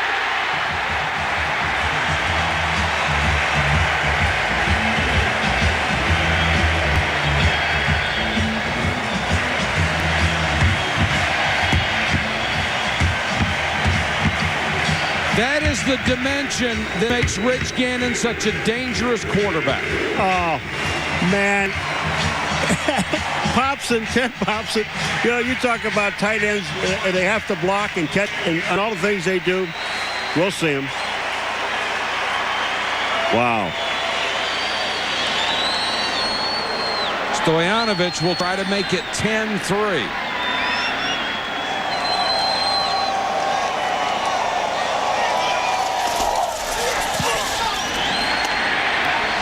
With only 13 seconds to go in the half. Well, Ted Popson, who is the tight end, and on this play, it is absolutely magnificent. Watch number 48. He blocks at the line of scrimmage first. Now he's in the pattern. He sees Gannon now run. Watch what he does. Two guys. Bam, bam. bam. They both go down. Gannon gets touchdown. Good play fake by Donnell Bennett. He sells it. He could have thrown it to Popson. It never crossed Rich Gannon's mind that he was going to throw that football. Dale Carter's interception sets up the game's first touchdown. It was his 21st interception since 1992. And Popson got a double on that one. Well, and you see all these guys going up and talking to him because every single guy on this team saw the block. Not only that, they saw how wide open he was. Everybody's going up and saying, you know, you were wide open. He's going, yeah, but did you see the block?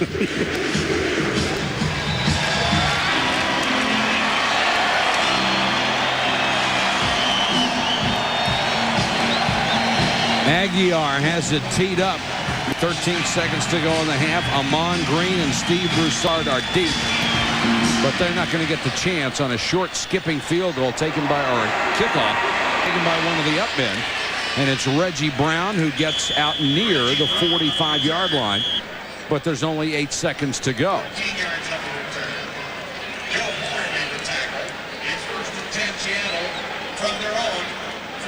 What will Dennis Erickson choose to do? One 25-yard pass would put him in long field goal range. Remember now, a receiver can run down the field, and even though he's untouched, can slide to the ground and call timeout, and play will be stopped. He doesn't have to be hit by a defender to make that kind of decision. So if they can get the ball close enough, there's a possibility. They'll go with 4 wide receivers. Trips right.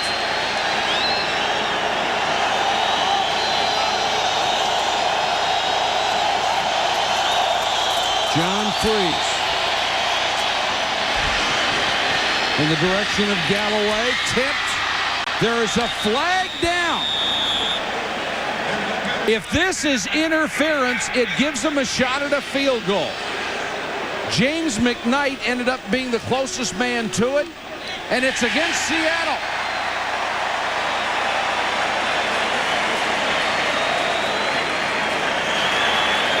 Pass interference, offense, number 82. That foul is declined at the end of the half. We'll have a shortened halftime of 6 minutes. He pushed James Hasty, and they caught it. That's the end of the first half with a score. Kansas City 10, Seattle 3. We'll be back in 6 minutes. Let's join Chris Berman for the Mercedes-Benz halftime report.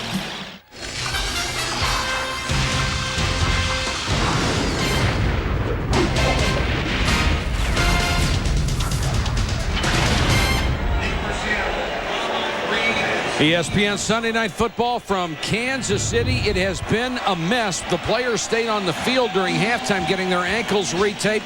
Anything they could do to get ready for the second half. Nobody had a chance to change clothes or dry off. Aguiar will kick it off to Amon Green and Steve Broussard. It has begun to rain again. And it skips between them. Green from the 1. Blinding speed if he can go anywhere. And got it across the 20. Let's go to Solomon Wilcox. Yeah, Mike, as you said, head coach Dennis Erickson for Seattle decided to keep his team out here on the field with the short halftime. Now, he feels as though it's offensively his hands are tied behind his back. Felt like the passing game was an advantage coming in here to play the game, but with the weather, they're forced to only be able to run the ball. He feels like his defense cannot afford to give up any more points in this ball game with the bad weather. John Freeze is in right now in replacement for Warren Moon, who is out with cracked ribs. Mike? And Warren was trying to warm up on the sideline, Solomon, and he wasn't moving very well at all, and now he's got the helmet off.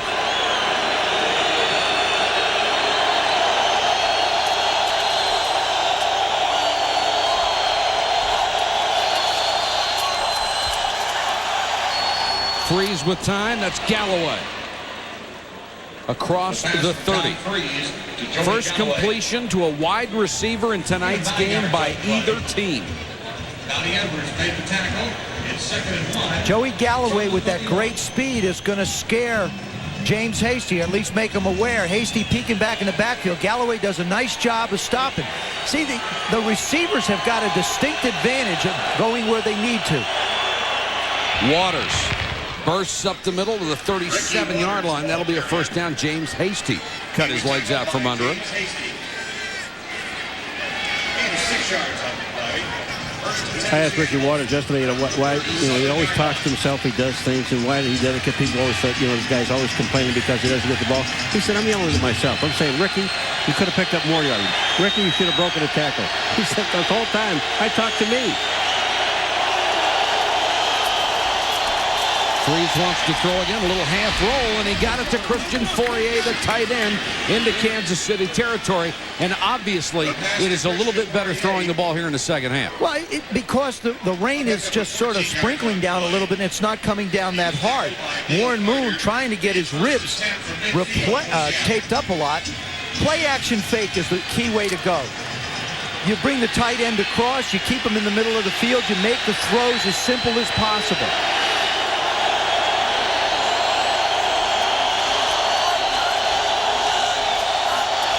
Blunt jumped off but got back. And this one intended for Pritchard. He got turned around and the pass was too high. It was intended for Mike Pritchard. Coverage by Neil Carter. Well, they're saying now a cracked rib, as you heard Solomon Wilcots before. And you can see Warren Moon in obvious discomfort. You tape a guy up so it's not going to move, but you can put a flak jacket on that and it won't make much difference. It's still going to hurt like the dickens.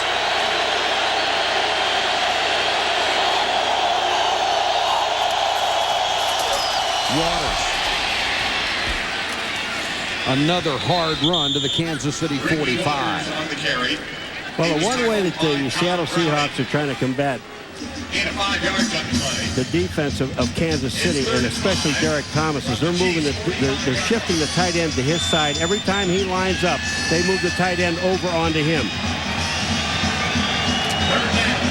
I'm sure that makes John Freeze feel pretty good. Yeah, that does.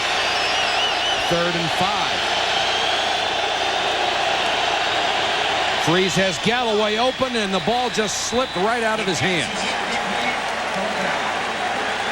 That was a nice little pattern just to pick up the first down. Freeze simply couldn't hold it. Well, the fact that they did pick up a couple of first downs, now all of a sudden they're going to try and pin Kansas City back and play some field position. He grips it, and it just, you see it just squirt out of his hand.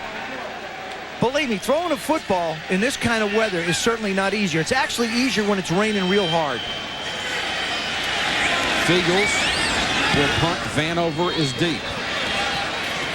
Signals for the fair catch, makes it up around the 15-yard line. A punt of 30, but inside the 20. Fiegels one of the best at that. Timeout on the field, 10-3, Chiefs. 12:24 to go, third quarter. Now Kansas City backed up to its own 15-yard line. We've already had a 52-minute delay, an abbreviated halftime. Another storm front is on its way into Kansas City. We're trying to play between storms. 3 wide receivers to the near side for Rich Gannon. Under pressure, Brown and Wells. Gannon throws on the run. He was out of the pocket, so he could throw it where he wanted to. Well, he had 2 linebackers after him. They had Chad Brown and Dean Wells. Also, Rich Gannon had nowhere to go with the football. That's Willie Williams on Andre Rison. Rison, of course, with a bum leg, he doesn't make much of a move. There's Tony Gonzalez, number 88. They're trying to get the football to him, but Darren Smith is just saddling him all over the place. Gannon's got nowhere to go with the football except throw it downfield. Darren Smith, one of the few linebackers around who can cover an athletic guy like Gonzalez. Bennett. Excuse me, Rashawn Sheehy is in for the first time, the rookie out of the University of Washington. He gets a carry and just about back to the line of scrimmage. Oh, Seattle Seahawks now are playing the field position game. Well, Sally Amua, 97, and Cortez Kennedy, number 96. Watch these 2 big guys in the middle of the field. They just stuff everything. I mean, they haven't moved either one of them with a double team tonight, Joe. And Jay Bellamy, the strong safety, was right at the line. Sally Moore, of course, was a star for a long time in Kansas City. Here comes the blitz. They pick it up. Now Gannon in trouble. Lost the football. Seahawks have it. At the 7-yard line, Darren Smith, second effort, got there and caused the strip and got the ball. Rich Gannon trying to make a play, trying to do something with the football. Greg McMackin's defense putting a lot of pressure on him. Watch number 59 right here. He's coming in, and they're going to wind up putting pressure on him. Here comes Wells. Good block by Sheehy. He's got him down, but he doesn't stay down. He gets up and does a strip job. Just sort of kicks the ball out with his foot and manages to recover the ball as well. Biggest break of the game for Seattle. First and goal after the fumble.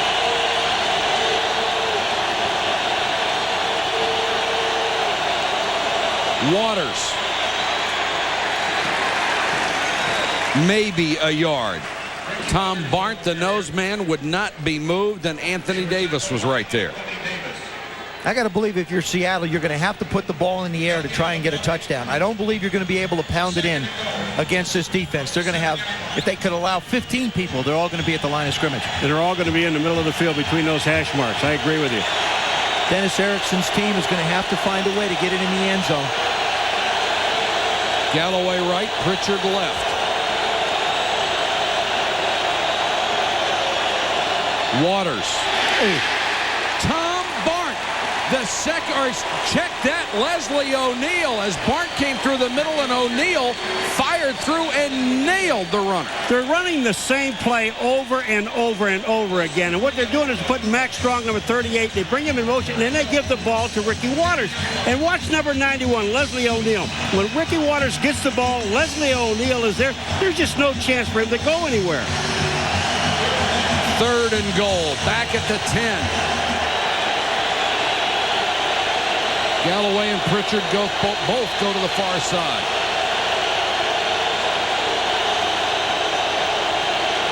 Here comes the blitz. Galloway is open, couldn't get it. Galloway beat Hasty, and Freeze just unable to get the ball there. Joey Galloway can't believe it. That is a look of disbelief by both the coach and the wide receiver. They run a little type of pick play. Galloway with a little freeze. He's got Hasty just stone cold missed. That ball is down low. Could he have made the play? Possibly. But Freeze could have made it a lot easier by getting the ball out there. He just can't quite hold on. It slides right through. Dennis Erickson knows it was a huge opportunity to tie up the ball game. 28-yard field goal attempt by Todd Peterson. Is the footing good enough? It is, and he knocks it through out of the hold of Fiegels. So Peterson is hit from 22 to 28.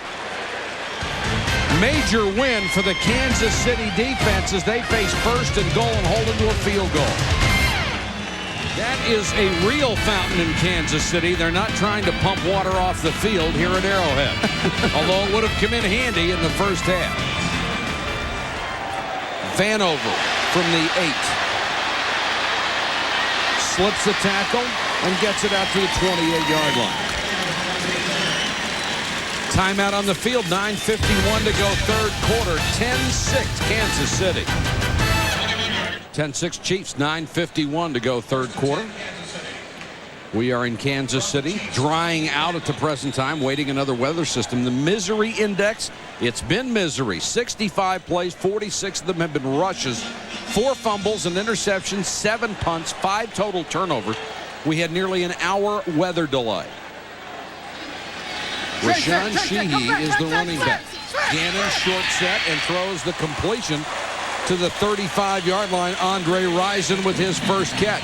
Andre Rison, you know, we've been watching this guy most of the night, and it's obvious his leg is bothering him, and he can't get deep. But watch this, a little quick little slant pattern. Andre Rison goes down, cradles the ball, and picks up about 7 yards on the play. Rison has been suffering with a hamstring. He's played only 4 quarters in this season. Sheehy.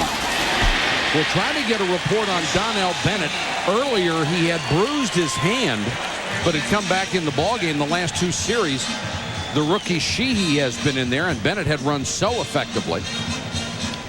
Runs like this result from some good blocking. Tony Gonzalez has put on about 15 pounds.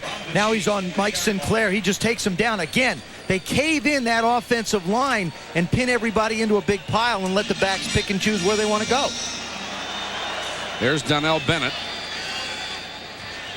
behind Marty Schottenheimer. 1st and 10 from the 40. Gannon. And that time it looked like Rison pulled up as he tried to make his cut. It's obvious that he is not 100%. Well, the field condition also has a little bit to do with it. That's called a skinny post. It's a quick 5-set drop by the quarterback. The receiver goes about 12 yards and then angles towards the middle of the field. But he can't push off to come on that angle. Rison comes out. Kevin Lockett, who they have been extremely pleased with, comes on as a wide receiver.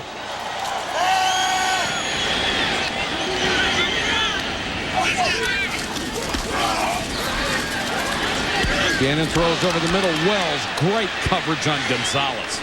Well, Gonzalez, first of all, comes in motion. Then he goes in the middle of the field and he sits down right in front of the linebacker, Wells, and he's just sitting there waiting on him. All Wells does is look at Gannon, the quarterback. He really didn't have to do much. Here comes Gonzalez. He comes in. Now watch, he'll sit down right in front of him. Now Wells is standing there. He's reading the quarterback, reaches in, knocks the ball down. He also is Gannon's third look. You see him look to the right, look to the right, look to the right. Now he knows where his outlet is and still tries to make a play. The reason they threw this ball, it has worked before. Gonzalez with that basketball background gets almost rebounding position. Just goes down in the middle and tries to screen off the defender. Gannon slipped out of his hands, almost caught by a lineman, may have been. Now it's loose. If they rule it a completion and a fumble, or a fumble and a fumble, and Seattle has the ball. Just remember one thing. When we had this earlier in the game is when Gannon's arm is going, if it's going forward and the ball comes out, now it's an incomplete pass. If his arm is going back and the ball comes out, it is a fumble. All right, here's Gannon. He's got the ball in his hand. He goes back, and the ball comes out as his arm's going back, not forward. This is a great call by the official. Recovered by Darrell Williams. And Darrell Williams was the guy who comes out with it. So that ball actually ended up behind him, Joe. That was easy for the official. Another break for the Seahawks.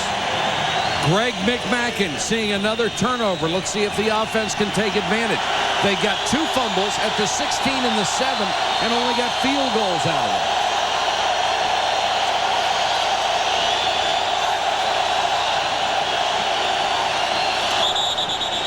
They'll whistle the play dead. It looked like motion. And the play clock was very close to running out as well. That's another opportunity. You have to give a big plus to the crowd here in the crowd noise. Prior to the snap, false start, offense, number 68. 5 yards, it remains first down. Dennis Erickson's offense is going to have to go a lot more in quick counts. John Freese cannot get to the line of scrimmage, take a look at the defense, and decide he wants to make calls of any length. They've got to get up, make a quick call, and go. Warren Moon still running around, trying to get ready. Now he's got not only wrapped, but a flak jacket. It appears he had gone to the locker room and came back out. Waters swarmed at the 41. Wayne Simmons led the charge. The linebackers for the Kansas City Chiefs and Seattle, but the linebackers from the Kansas City Chiefs are so active. On that last play, 3 linebackers actually made the play. Just tremendous speed and great athletic ability in that group. Seattle has had receivers open all day or all night. It's just a question of John Freese being able to get them the football.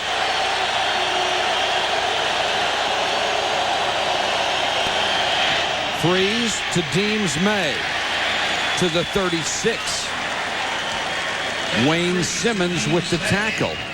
Now Freeze, about 4. Excuse me, Mike. Now Freeze seems to be going on like the first count, Joe. We talked to Warren Moon yesterday. He told us, well, I'm going to come out here in this ballpark. Here, I'm going to go on a quick count almost every time. He said, I've got to keep this crowd out of the ball game. 3rd and 9, just outside the 35. 3 wide receivers, Galloway, McKnight, and Pritchard.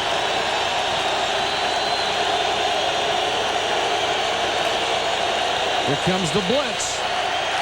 Freeze hangs in the middle and nearly through the interception. Donnie Edwards had it hit him right in the chest.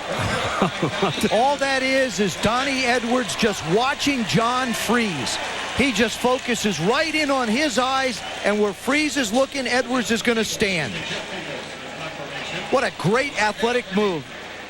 There goes Donnie Edwards. He's just looking at John Freeze. He's looking. He sees him make the throw, and the ball hits him right in the hands. They will punt from the 36-yard line. Vanover waits at the 10. Fiegel's one of the best in the business at this.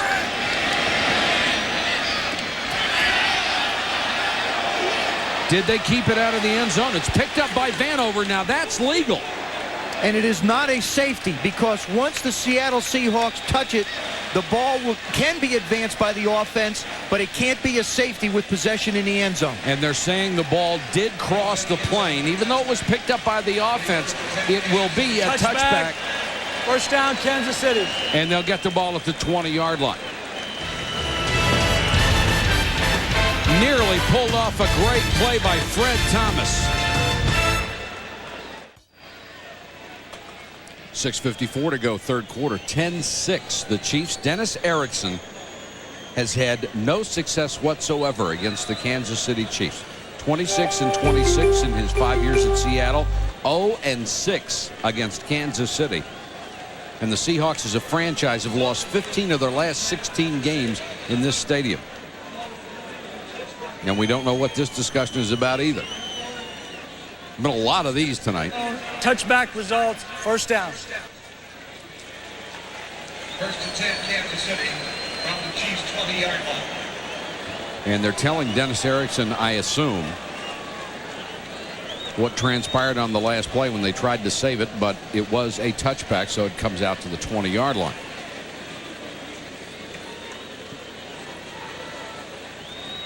Kansas City Chiefs have chosen not to try and go outside. You take a look at the run chart. Nothing to the right. 26 runs up the middle. 2 to the left. And I'm sure they started in the middle and wound up out there.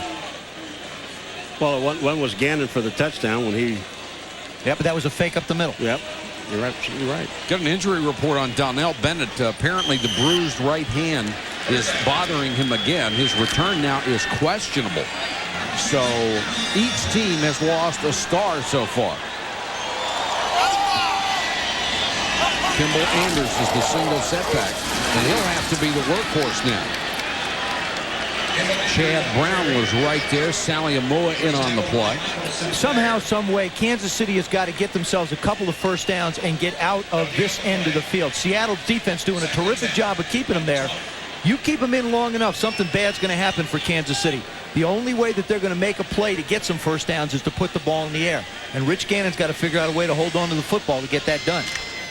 Seattle's defense was exceptional a week ago against Pittsburgh. The offense turned it over 4 times, and they kept them in the ball game.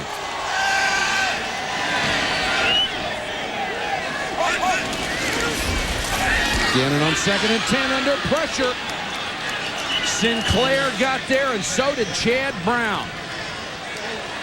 Yeah, but Chad Brown got there first. I mean, they just put the rush on. They came up, and Gannon just tried to step up and throw the ball and really has no time. 94 is Chad Brown. Come inside. Nobody blocks him. He makes the play. It's Chad Brown sacked.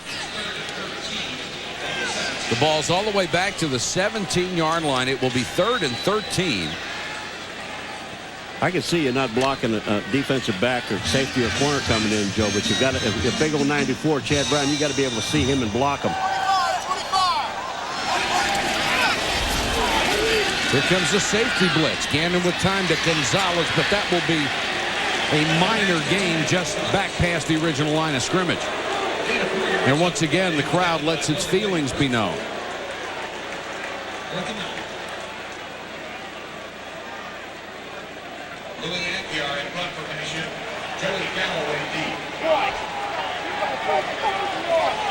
Galloway will go back to take the punt. He stands at his own 37. Aguiar 6th in the conference in punting with an average near 46 yards a shot. High snap, brought it down. End over end. Galloway thought about it and decided better. Back to the Seattle 37-yard line, a punt of 42 yards. Seattle down by 4. They'll have the football when we come back to Arrowhead. 4:58 to go, third quarter. Paul, not much for you. They've got a good punter. Yes. You know, I'm with Joe. I'm really kind of disappointed with these guys, the way their attitude on the bench when they're not doing anything.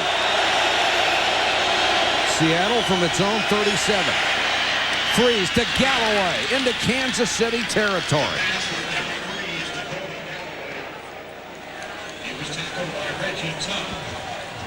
Joey Galloway is matched up against James Hasty, as he has all night. Hasty looking in.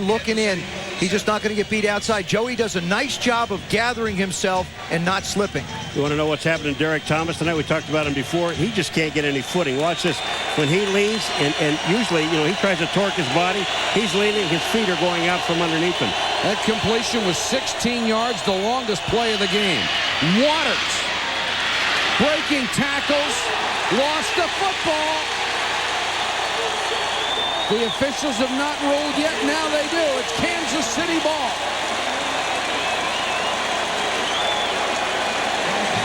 Dale Carter knocked it loose. Joe, this is a little bit of frustration by Ricky Waters. He's trying to make something happen. He wants to help his football team so badly. He gets into the open field and he wants to make a big play. And when he does it, he doesn't concentrate on holding the ball. And watch Carter hit the ball. Comes out. And James Hasty does a good job of hustling downfield to be around the fumble. That's the one thing. That's one of the things that the defense of the Kansas City Chiefs stress. Get around the ball because good things can happen if you're nearby. 7 turnovers in the muck of Arrowhead. There is another weather system on its way. In fact, it was supposed to be here 15 minutes ago. Teams better take advantage now while they can. Gannon has this one batted up in the air. It's caught by a Kansas City lineman, and that is Will Shields, the right guard, with his first catch. Joe, do you know that Will Shields was hesitating? He didn't know, well, can I catch this or not? But wait a minute, this thing is batted up in the air. What a great reaction. You're right. Watch when this ball gets hit in the air. It goes up. Smith gets in. Now look, he's not sure whether he wants to catch it. Should I? Can I? Oh, why not? It's there. Let me take it. Now look at me go. Now tackle me. That is a big wide receiver, 6'3", 310. It's actually a gain of 5. Sheehy to the 44.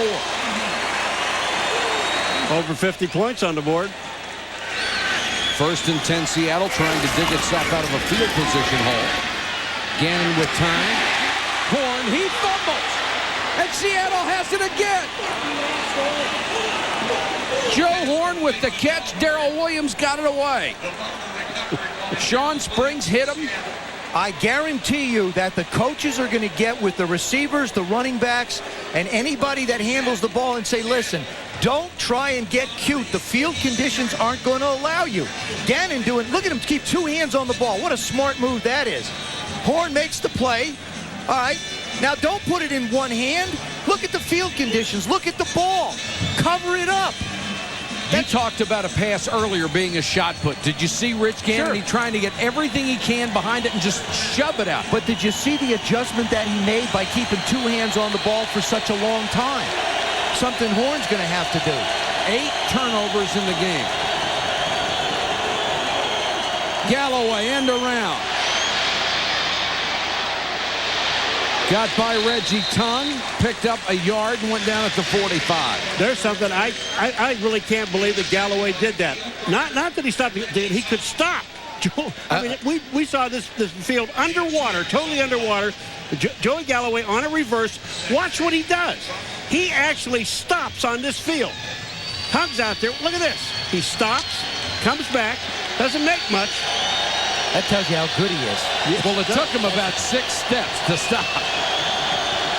2nd and 8.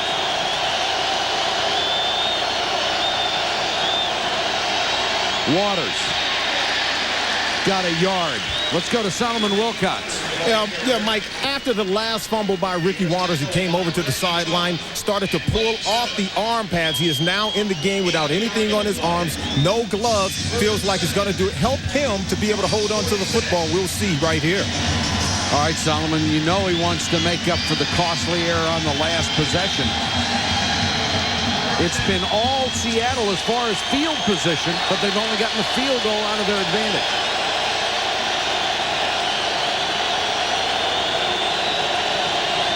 Third and 7. Here comes the blitz. They unload to Galloway. Trying to get to the first down, and Reggie Tongue had him by the ankle and wouldn't let him go. What a great play by Reggie Tongue. He's got him the first time and manages to get away. But his second effort is what stops him from picking up the first down. Hasty comes on the blitz, so Tongue has him. All right, Joey catches it. He makes a play. He misses him, but watch this. He's not quitting. He just catches the ankle, manages to get him down 2 yards short of the first down. And Freeze looked over to the coach like, let's go for it. And there's his, we're not making a mistake. Oh, no put him way. back down there. Fiegels will punt to Vanover again. Hangs this one very high. And just made the end zone. Fred Thomas was down there. He couldn't keep his balance, and the ball rolled into the end zone after a punt of 47. Fred Thomas. You know, Joe, we've all been there somewhere. You can't go anywhere. Your momentum just won't allow you to go anywhere but where you don't want to go. He has had shots at the last 2 punts and nearly made great plays. 36 seconds to go, third quarter. If you just joined us, we had an hour rain delay. It wasn't a rain delay. It was a lightning delay with torrential rain. We are expecting another system momentarily.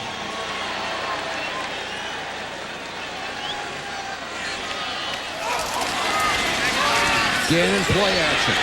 Time to throw. Down the middle, wide open. Caught. Joe Risen. Turned out run Bellamy. Touchdown.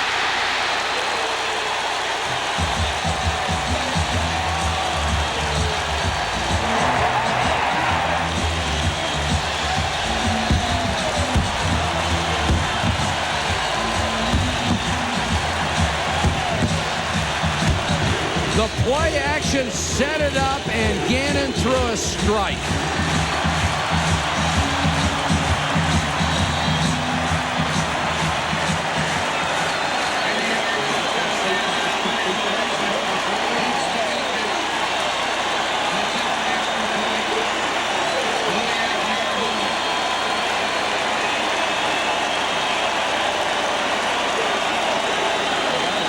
Stoyanovich will come on to try the point after. Risen with his third touchdown catch of the year, and a huge one. Stoyanovich knocks it through. 17-6 Kansas City. Take a look at this play. All day, those safeties have been creeping up and creeping up and creeping up, trying to get closer to the line of scrimmage. There are the safeties right there. You're going to see them bite here. You're going to see Risen come right down the middle. That's what running the football almost 50 times does for you. There he is. The fact of the matter is that Gannon threw such a perfect pass with the weather conditions the way they are, and Risen just doing everything he can to get to the end zone. Well, so much for a pulled hamstring. Yeah, you said you thought he was gimpy a little. I thought he was gimpy earlier in the game, and I mean, he set this up, but look at the catch he makes. Keeps his balance, and now if you think he has a hamstring, I don't think so. Boy, I mean, just a perfect adjustment on the ball. Make the catch, keep his balance, and then score. That's some great execution by the wide receiver and the quarterback. Rich Gannon with a great play fake. That ball is in the air. He's waiting for Risen to outrun everybody, and he got it. Rich Gannon trying to go 8-2 in his last 10 starts in Kansas City for the injured Elvis Gerbach.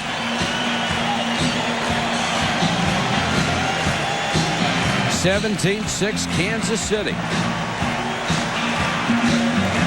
Amon Green, the rookie from Nebraska, deep with Broussard. Broussard straight up the middle. Cut down at the 20. Ron George, a backup linebacker with a solid tackle.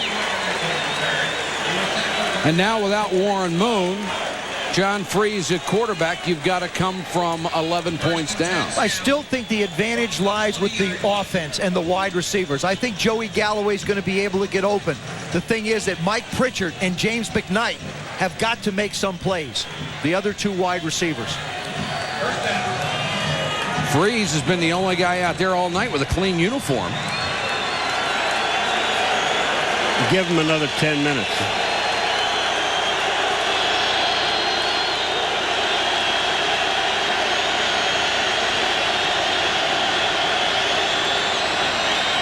Waters for about 3.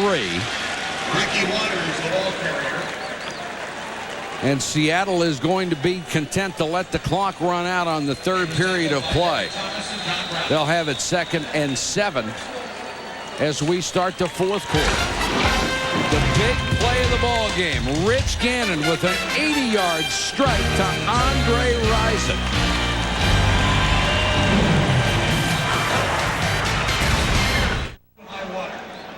15 minutes to go. It's 17-6, and apparently Spider-Man can still run. Well, you look at his hand here. Now, watch at the end of this play with Andre Rison. Watch his left hand. Watch him point up. Right? Now, look at this. Bink. Come on down here, baby. You're all mine. That's like a 2/3 Spider-Man move. That's where the web's a little wet and stuck. It's kind of neat, isn't it? The longest touchdown catch of Andre Rison's exceptional career.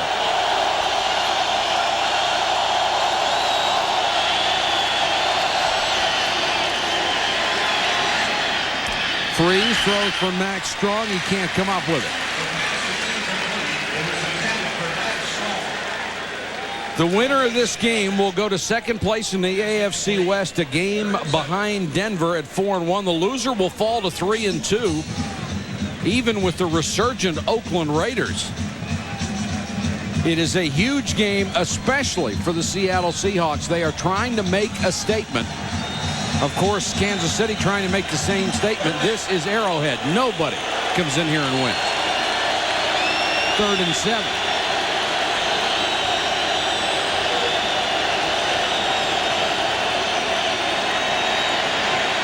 Freeze with time over the middle. Galloway dives out to the 32-yard line.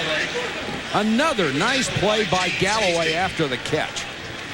Joey Galloway gets up a little bit gimpy, but he knows exactly where he has to go to get the first down. Offensive line giving Freeze an opportunity to see his receivers. Gets set in the pocket. Nice job. There's the passing lane. That's what he's looking through when he has the opportunity to make the throw to Joey. Galloway came into the game with a bad ankle. He's caught 4 balls for 40 yards. They'll blow this one dead. There's a penalty flag down. Looked like Carlester Crumpler, the tight end, number 87, moved.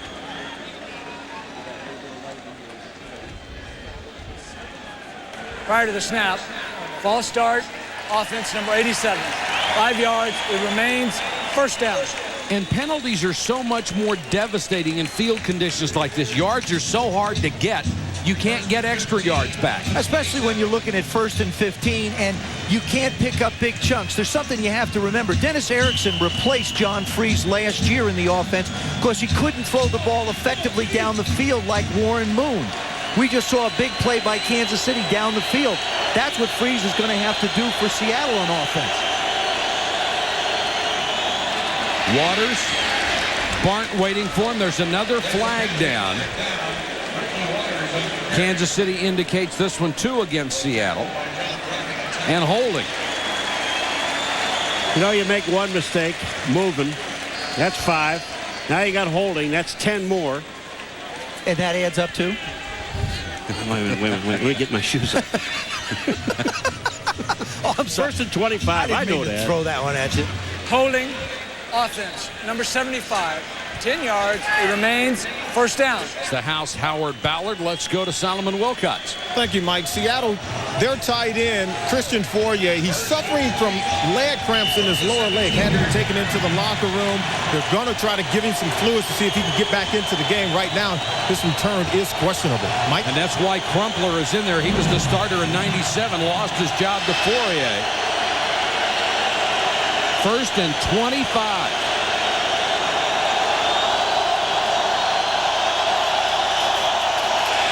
Waters lost the ball again. Seattle got it back. The house fell on it. Howard Ballard, the 11-year veteran, came up with the football. The second fumble for Waters. Tom Barnt is having himself a Pro Bowl game. He's up against a Pro Bowler in Kevin Glover. He's the guy right in the middle. Number 9, he's just going to go right inside. He's getting so much penetration. They're going to go inside. Look at him. He just drives Habib back that time. Freeze dumps it to Waters before he's dropped. Coming from behind was Donnie Edwards. Freeze never saw him. Very fortunate to get rid of the ball. Then Waters went down. Well, this was supposed to be a screen pass to Ricky Waters. And the problem was that Donnie Edwards was already in the backfield after Freeze. Freeze had nothing to do but try to dump the ball. Watch, here's Waters trying to set up. You see the offensive line. They're sliding out to the right-hand side.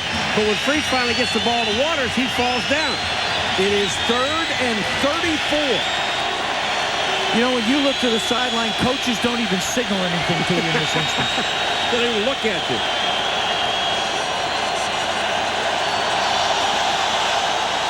And Freeze can't hear the play clock winding down towards 0. The play clock was at 0 before he signaled. Timeout, Seattle. That play clock was at 0 before he signaled the timeout. The officials blew that one. The official clock was down. 12:06 to go in the game. Kansas City with the lead.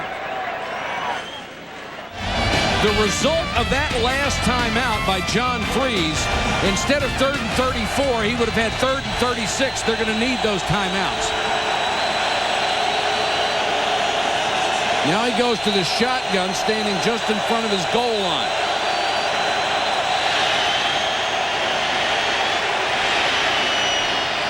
And he overthrows Crumpler.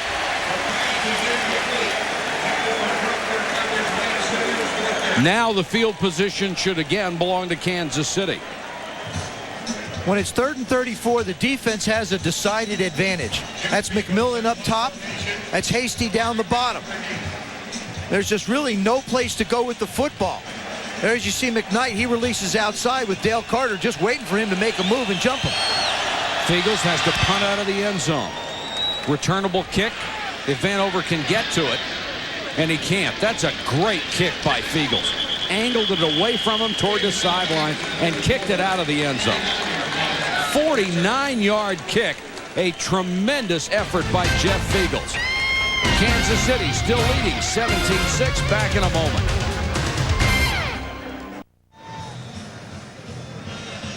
The fans somehow still loving it here in Kansas City. Their Chiefs are up by 11 with 11:49 to go in the ball game. Kansas City's ball at their own 45, leading 17-6.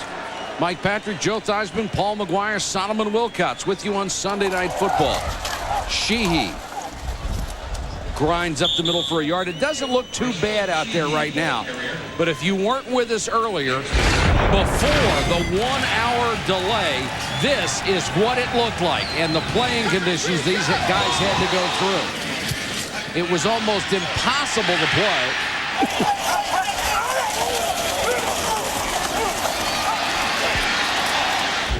They have monsoons like this in Bangladesh, normally not in Kansas City. Chiefs has worn off. The Huskers is the team that played here last night, Oklahoma State, Nebraska. So the paint's gone. Sheehy hit in the backfield. And once again, Chad Brown was right there. The other end zone, you can see the Cowboys under the painting of the Chiefs. And if that wears off, I don't know what we'll see. We had 5 inches of rain in less than an hour, but that's not what caused the stoppage in play. It was the frequent and dangerous lightning by the stadium. And we are expecting another weather system. Momentarily, we've already seen a little. Hey, slow down, Trigger. Enough of that stuff. Every time you say something, it happens. Hang on here. 3rd and 11. Seattle comes with the blitz. Gannon rolling away from pressure. Gonzalez nowhere to go after he makes the catch. Nice tackle by Mark Collins. With this kind of a lead, you can look for Kansas City to continue to do things conservatively. Number 1 draft choice for Kansas City, Victor Riley, number 66. He's really had an outstanding game. Here he is on Michael Sinclair. Look at this. He just gets him to the outside, gives a lane to throw the football. And Gonzalez, what he does great is he stays in bounds to keep the clock going. Kerry Joseph waits at the 15-yard line as Aguiar will punt it away on 4th and 7.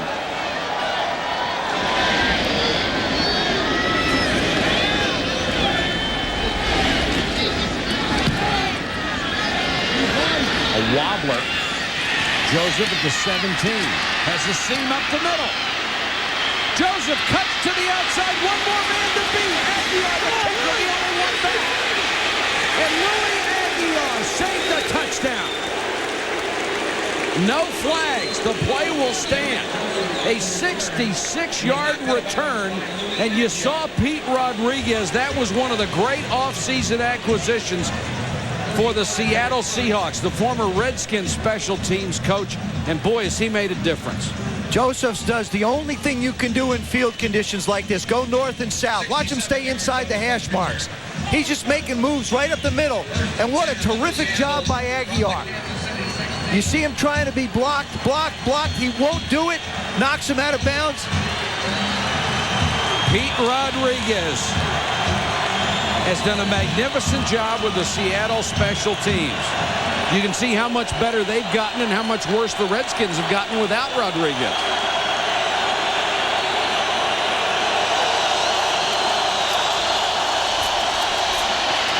Freeze throws incomplete. Let's go to Solomon Wilcots. Yeah, Mike, more bad news for Seattle fans. They're in jeopardy of losing their 3rd offensive starter of the game. Warren Moon's already out with a rib injury. Christian Fourier, he's out with leg cramps. And now Joey Galloway, we're told he has a bruised left knee. They just put a pad on it, but his return is questionable. Mike? It's an awful lot of weapons to be missing if you're the Seattle Seahawks. Galloway with that blinding speed.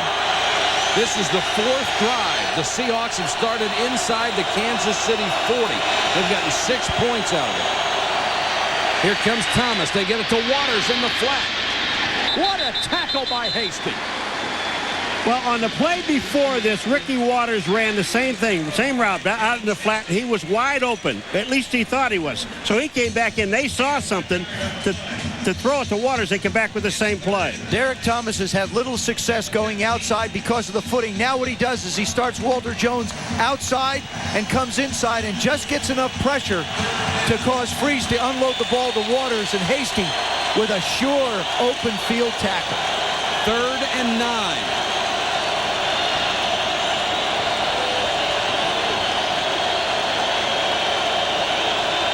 Kansas City comes with a blitz. Freeze throws too high. McKnight was covered by Reggie Tongue. And here comes the field goal unit. Once again, Seattle has squandered incredibly good field position with their inability to get the ball in the end zone. And Kansas City's defense has come up with all the answers for what they want to do on offense. Well, you know, we talked about at the beginning of the game, all Kansas City really wanted is to get them in 2nd and long situations, to get the crowd into the game, and you get the defense coming. Todd Peterson has hit from 22 and 28. This is 33. They get much harder with every yard that they go back. And now there's a penalty. It looks like it's on Seattle for movement. This will make it 38. And in this slop, 38 yards is pretty tough. Prior to the snap, false start, offense, the left tackle. 5 yards, it remains 4th down. The biggest problem when you have weather conditions like this is to get the ball airborne. What we wind up doing, because you can't plant that left foot as well, you wind up driving the ball, which makes it a lot easier to block by the guys up the middle. They actually got the ball out of the mud, Joe, and onto some grass. they keep going, they'll be on some green grass. And punting.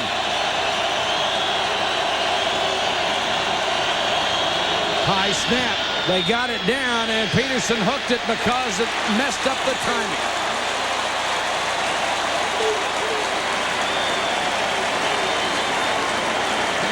Kickers don't have much of a chance if they have to hesitate for a bad snap.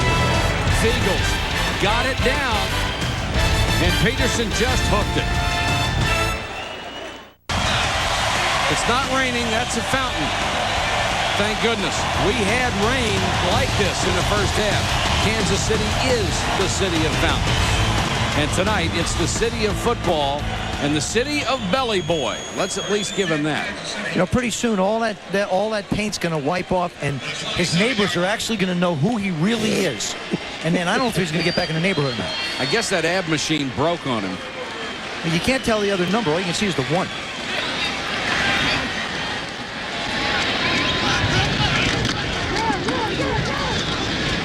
Sheehy. Seattle trying to strip the ball again. We talked to Victor Riley, the #1 draft choice of Kansas City Chiefs, and originally playing Dave Zotta's out. And we asked him about blocking Sinclair. Look at his hands. Don't look too much at his feet, but look at his hands. He said, if I can get my hands on him, I've got him. You're going to see 3 of these. Here's his hands again. He's got Michael Sinclair. He's not going anywhere. Gets his hands up. Michael Sinclair, you looked at film on him. You said he's one guy that can use his hands better than any other defensive man. Victor Riley has not allowed him to do that. 47 of 52 plays, and he's only gotten 1 pressure and 1 tackle.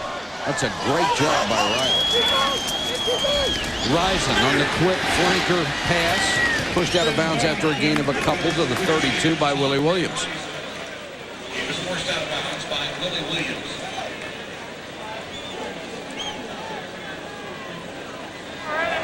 John Kitna is warming up on the sideline, and I'll tell you what I think happened. The play before, they threw the ball to Ricky Watters in the flat when Derek Thomas put pressure on John Freese. That's right, and he came up and he appeared to be holding his shoulder, even though he stayed in there. Kitna, the #3 quarterback. It's 3rd and 6. Gannon, short set, goes out in the flat. Catch is made, first down at the 42. Derek Alexander with his first grab. Into the muck on the sideline. What a great block in the backfield by Kimball Anders, number 38, and I think it was on Chad Brown. Kimball Anders just steps up and really makes a great play. From the 42-yard line. Look at the top of the screen. Watch him step up. That's number 38, Kimball Anders on Chad Brown, and he stuck him. Kansas City trying to work on the clock and field position. Gannon over the middle and dropped by Alexander. Would have been a tough catch, but he couldn't come up with it. Hope you'll be with the Deuce every Friday night at 8. It's the hottest show in boxing. ESPN2's Friday Night Fight. Away being taped up. Hurt his knee earlier. Came in with a bad ankle. That looks like they're taping a hamstring.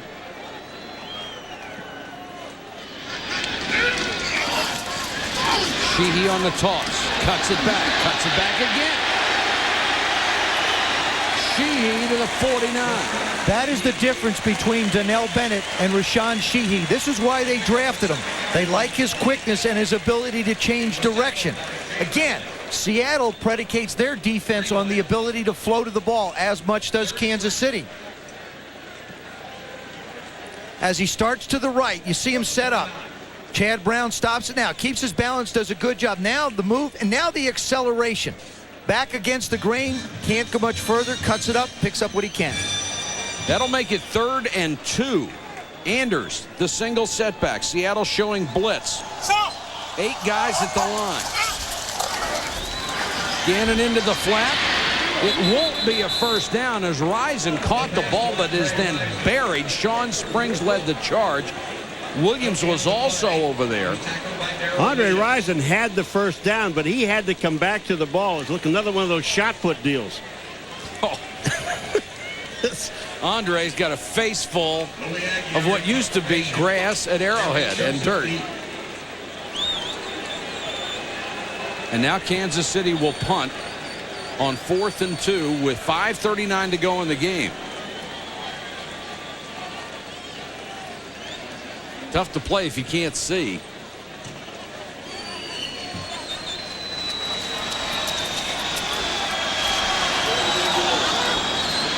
Let's see if they'll work the clock down. The play clock at 17 seconds. Every second off of that is their friend.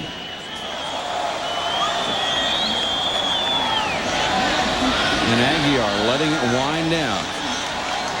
Nice job by Kansas City to use as much of the clock as possible. A boomer by Aguiar this time. Joseph lets it bounce, takes it, and gets out of bounds near the 15. 39-yard punt. 2-yard return by Kerry Joseph. 5:01 to go in an 11-point ball game. Andre Rison, typical of tonight. Warren Moon with a cracked rib out of the ball game, we are told.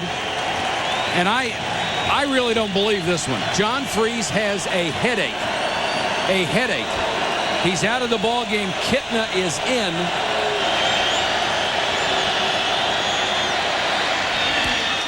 McKnight to the 31. John Kitna has operated in this type of weather conditions before. Last year against Oakland in a rainstorm, he did a heck of a job throwing the ball around. This is going to be the future, they believe, of the Seattle quarterback position. Out of Central Washington. Almost intercepted by Tongue. I'll tell you one thing, of all the guys that have thrown the ball tonight, Kitten is the one that looks like he feels most comfortable just hanging on to it. I realize it's not raining as hard. It's still drizzling, but the weather, the field conditions still make it a little tough to hold on to the ball, but he's still throwing it pretty well. He didn't start for his high school football team, and until he was a senior, went to Central Washington to play baseball. We are told both quarterbacks on the sideline are eligible to come back in the ballgame. Even though Kitney is the third guy. Thomas on a blitz. Broussard out in the flat. He's got the first down and more. With a pass for Kitna to Steve Broussard. Thomas trying to put the pressure on Kitna. It was a gain of 16. In the play before this, Broussard's in the ball game, but Ricky Waters limped off the field. He would be the 5th starter, if you count both quarterbacks, that's left tonight for Seattle.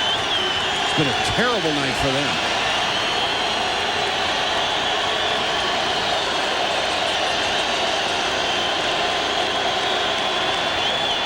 Here comes the blitz. Kitna unloads, and it's dropped and almost intercepted. Right in the hands of Pritchard, and he couldn't hold it. Derek Thomas, again, causing problems. Mike Pritchard decides that he wants to try and run with the football one step too soon. Up top, number 85 makes the turn. Now, he just tries to start to run a little too soon. You got to catch it first, then you can go. Ricky Waters, it looks like it's a hamstring. Galloway retakes the field. He had a knee injury.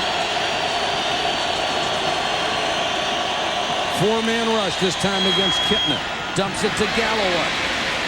Tries to get the first down and get out of bounds. It looks like he accomplished both. First out of bounds by Dale Carter. Gain of 9 yards on the play.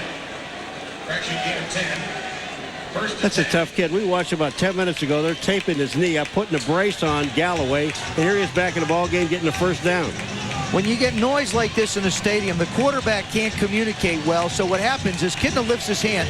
Now, Kevin Glover is calling the signals so that the lineman can hear the snap count.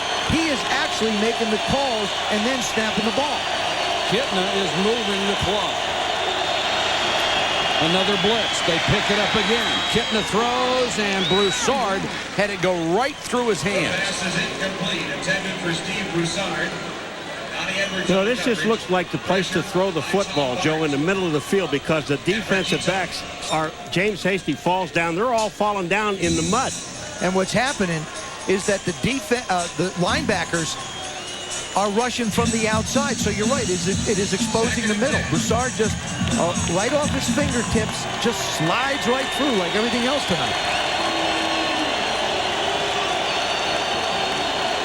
Kitna pointing out blitzers coming.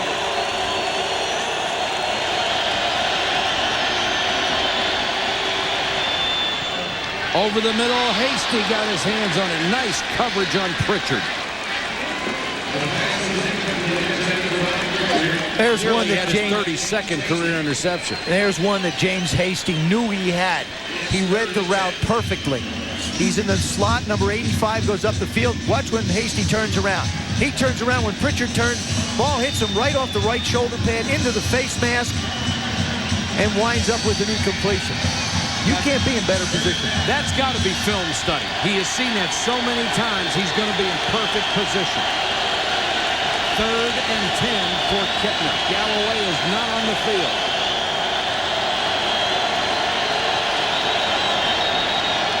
Another blitz. They got it. Anthony Davis. There is a marker down the Seattle in the secondary. The Seattle Seahawks did not get the clock off. To the snap, delay of game, offense, 5-yard penalty. It remains 3rd down. There was no play. That's actually a break for Seattle. They lose 5 yards, but they get another shot at 3rd down. Look at Anthony Davis. He's not happy with it. He said, I'll take the play. I'd rather have the play. Dennis Erickson's team has had some real problems with the game clock, trying to get the ball off on time. A lot of it has to do with the communication problems. Now here's the situation where the Kansas City Chiefs on that last play, which was a 3rd down play, ended up getting to the quarterback by putting the rush on him. I'd still come after this guy and not give him that much time to sit there and throw the ball. They've got Warren Moon, Ricky Waters, and Joey Galloway all on the sideline with injuries. McKnight, Pritchard, and Blades are the wide receivers who are in. It's at the Kansas City 48, 3rd and 15. They are reaching 2-down territory. This might be it because they need 2 scores.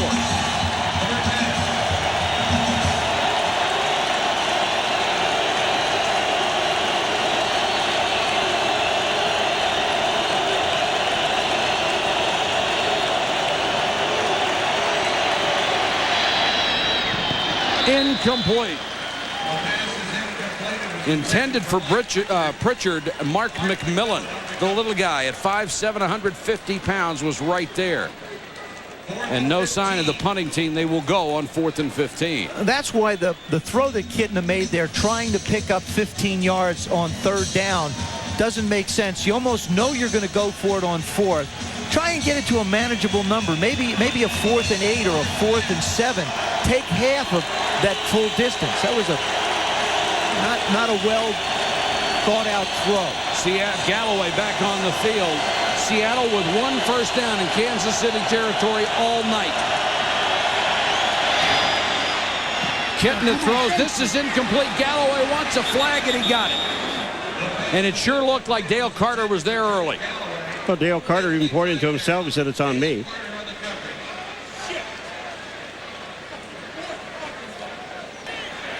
Pass interference, defense, number 34. That's an automatic first down. On 4th and 15. I know what happened is Galloway's going down, and he's going to try to come back, and he gets hooked up. Watch this. He's going to try to come back, and when he does, Carter gets his right arm out and then his left arm and tackles him. Joey Galloway is a smart receiver. He realizes once he locks up with Dale Carter, they've got to throw the flag because that's what they're doing in the league. That's a heady play.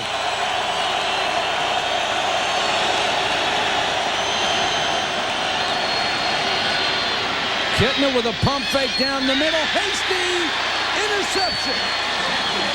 Intended for Blades, but the 32nd career interception for James Hasty. He nearly had the last one on a post. He had great position on this one. We've seen James Hasty drop one on Pritchard the last time. It's the same type of a pass. They run the wide receivers deep outside and try the slot. This time it's Blades. Brian Blades going down, little pump move. Hasty never buys it. Ball's a little bit underthrown. This one's not going to get through. He finally got his due a year ago, Joe, when he was selected to the Pro Bowl. He has been a terrific corner for a long time. He may never get out of the Pro Bowl until he retires. But when you look at that play with Hasty playing in the middle, he had tongue, he knew, back to deep and on the outside. So he could play in the middle of the field. What a great play. Kitna got him down to the 30, but no further. And now Kansas City will work on the clock again. 3:49 to go in the game. They're up by 11. Sheehy will be the running back. Instead, they give it to Tony Richardson. And James Hasty is a member of one of the exclusive clubs in all of athletics, the 2020 club. 20 career interceptions, 20 fumble recoveries. Only 5 other men have membership. 2 of those guys, Ray Nitschke and Dick Butkus, and Bill Berge. I mean, they're middle linebacker. Yeah. Wow. And people forget and what great cover guys Nitschke and Butkus. And Jack Ham, another linebacker. Right. And after Butkus intercepted a pass, look out. Richardson again. They'll stand him up, trying to take the ball away, and he pounds it out to the 10. Has played consecutive weekends in Pittsburgh and Kansas City. They have 1 touchdown in their last 8 quarters of play. And tonight they've lost Warren Moon to cracked ribs. And it looked like a hamstring to Ricky Waters. Joey Galloway had a knee injury. Then, of course, next week they have the good fortune to look forward to playing the Denver Broncos.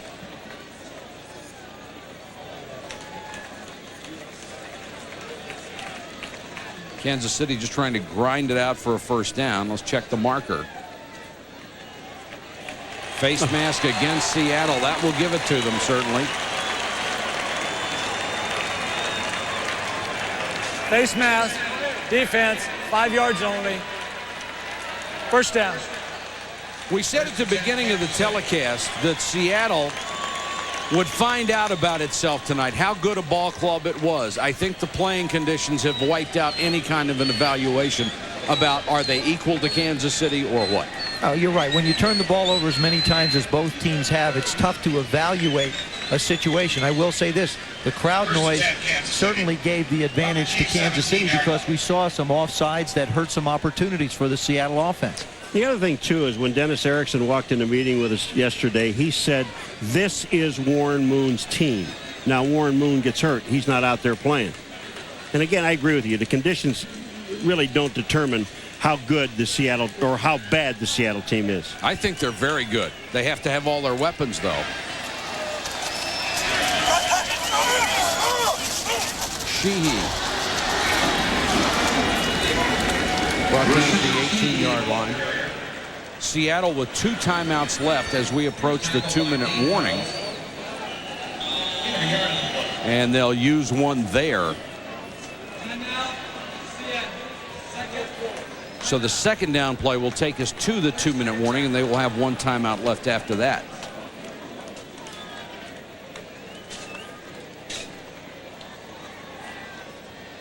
For up-to-date scores, stats, and analysis on all the NFL action, we invite you to log on to ESPN.com. And for all the latest news and notes from around the league, you can log on to NFL.com. This week's profile, Vikings, Jake Reed, and Chris Carter.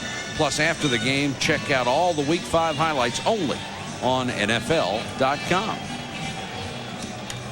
SportsCenter will follow our broadcast. We have 2:06 to go here. The dejected Ricky Waters and his teammate Warren Moon, who left with cracked ribs.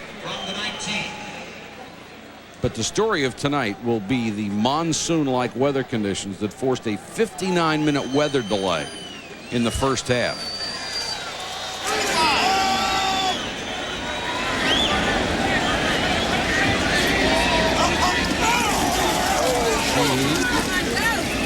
His job just to hang on to the football. Dean Wells, the first man to greet him in that Seahawk defense. And we have reached the 2-minute warning officially at 1:59. Back for the final 1:59 after this. Well, they say you never see the ones with your name on them. There are several in that guy. 17-6. They don't want to come here anymore, quite honestly. It was a nice start in the 70s. They were 2-1, but 2 wins and 15 losses in the 80s and the 90s. And this one may be one of the most frustrating because the playing conditions were virtually unplayable most of the time.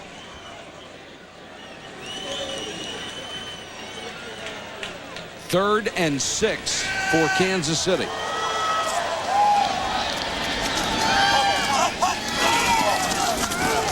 Sheehy swarmed. They try to go for the ball.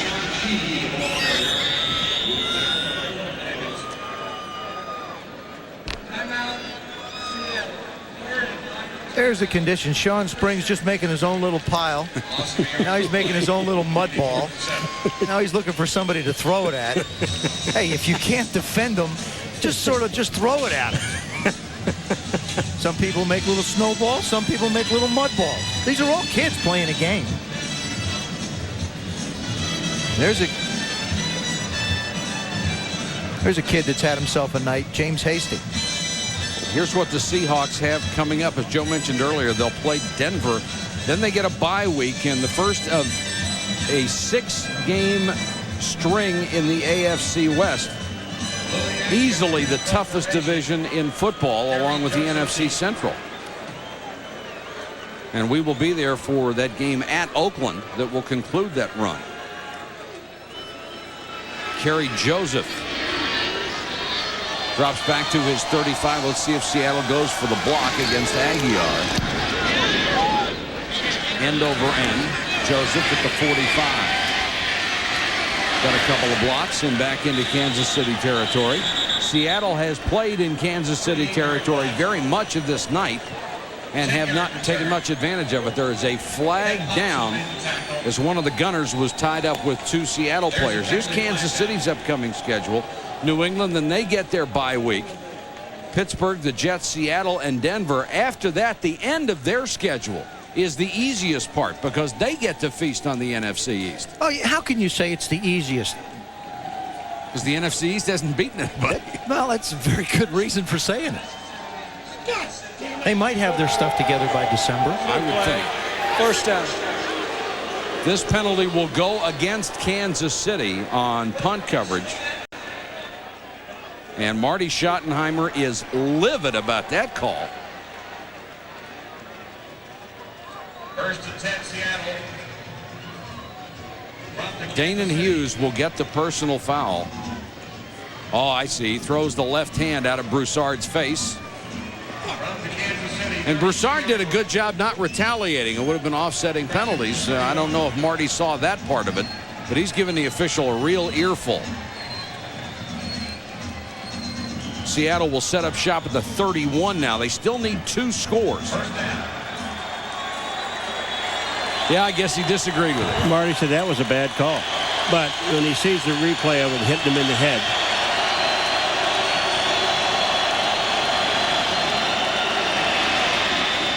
Kitna over the middle. Crumpler couldn't hold it. The pass intended for Carl Lester. Crumpler is out of there because Fourier is hurt. They have lost one weapon after another tonight. And if you try to throw the football in this weather, you want to throw the ball low. We've seen what happened if you throw it up high. Dale Carter with a big interception off a tipped ball off of Pritchard's fingers when Freese tried to throw it.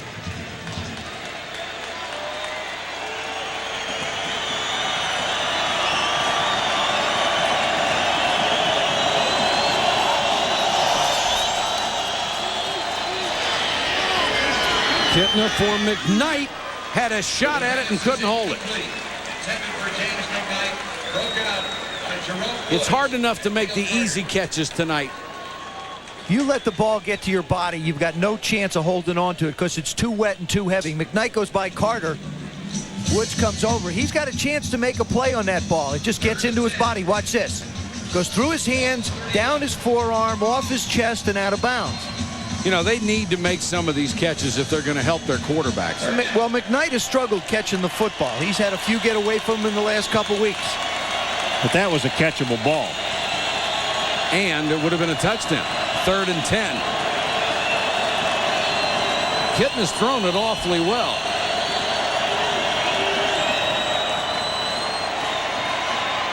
That one he didn't. And it's just as well because it was covered beautifully by McMillan. If that ball would have been on target, McMillan might have had his first interception of the evening. Mark McMillan is a gambler on defense. These conditions play perfectly into his play. Watch him take a hard inside on Joey Galloway. He sees him make the move. Now he looks back. That ball is going to be Mark McMillan's all the way if it's up high. McMillan with 1 interception this year, 19 in his career. 97, he tied for the AFC lead with 8. 4th and 10, last gasp for Seattle. They've got to make this to stay alive. Delay and of game. The play clock gets down to 0. That'll cost them 5. Delay of game, offense, 5-yard penalty. It remains 4th down. Yes, sir, Coach. You've seen it all tonight. I have my personal feelings about trying to run a 2-minute drill from a shotgun. I think as a quarterback, you basically know that the team is going to be dropping off. You can get up under the center, get back and get set, and be in more control of what's going on the field under the center than you can from the shotgun as a quarterback. But how about the field conditions? Still, the defenders aren't going to be able to get a lot to you because everybody else is dropping back. 4th and 15.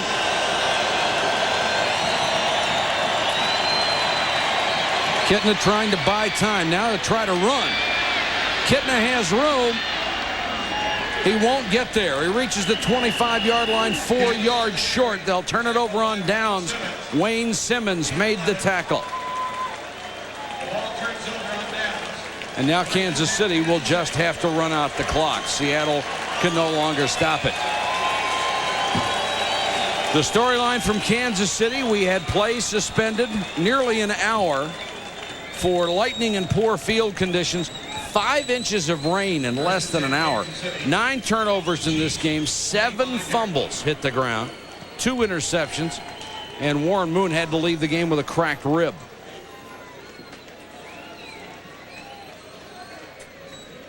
It's going to be a long flight home for the Seattle Seahawks, who after a 3-0 start lose 2 in a row.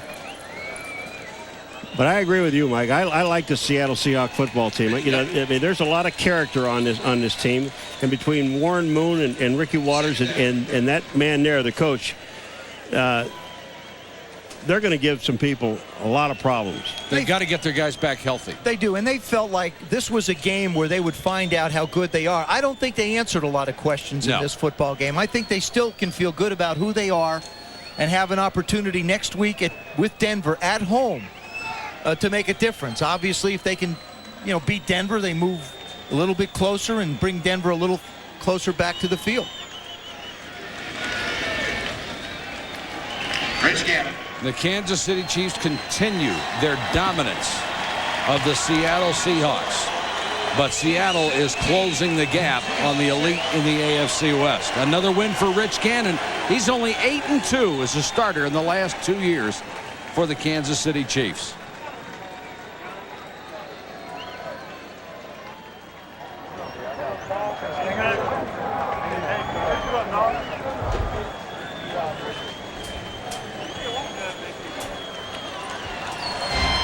Final score, Kansas City 17, Seattle 6.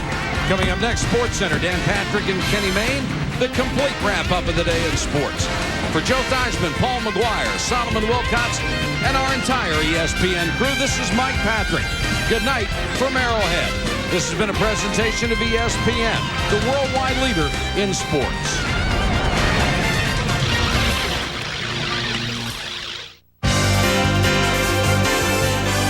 ESPN thanks you for watching this presentation of the National Football League.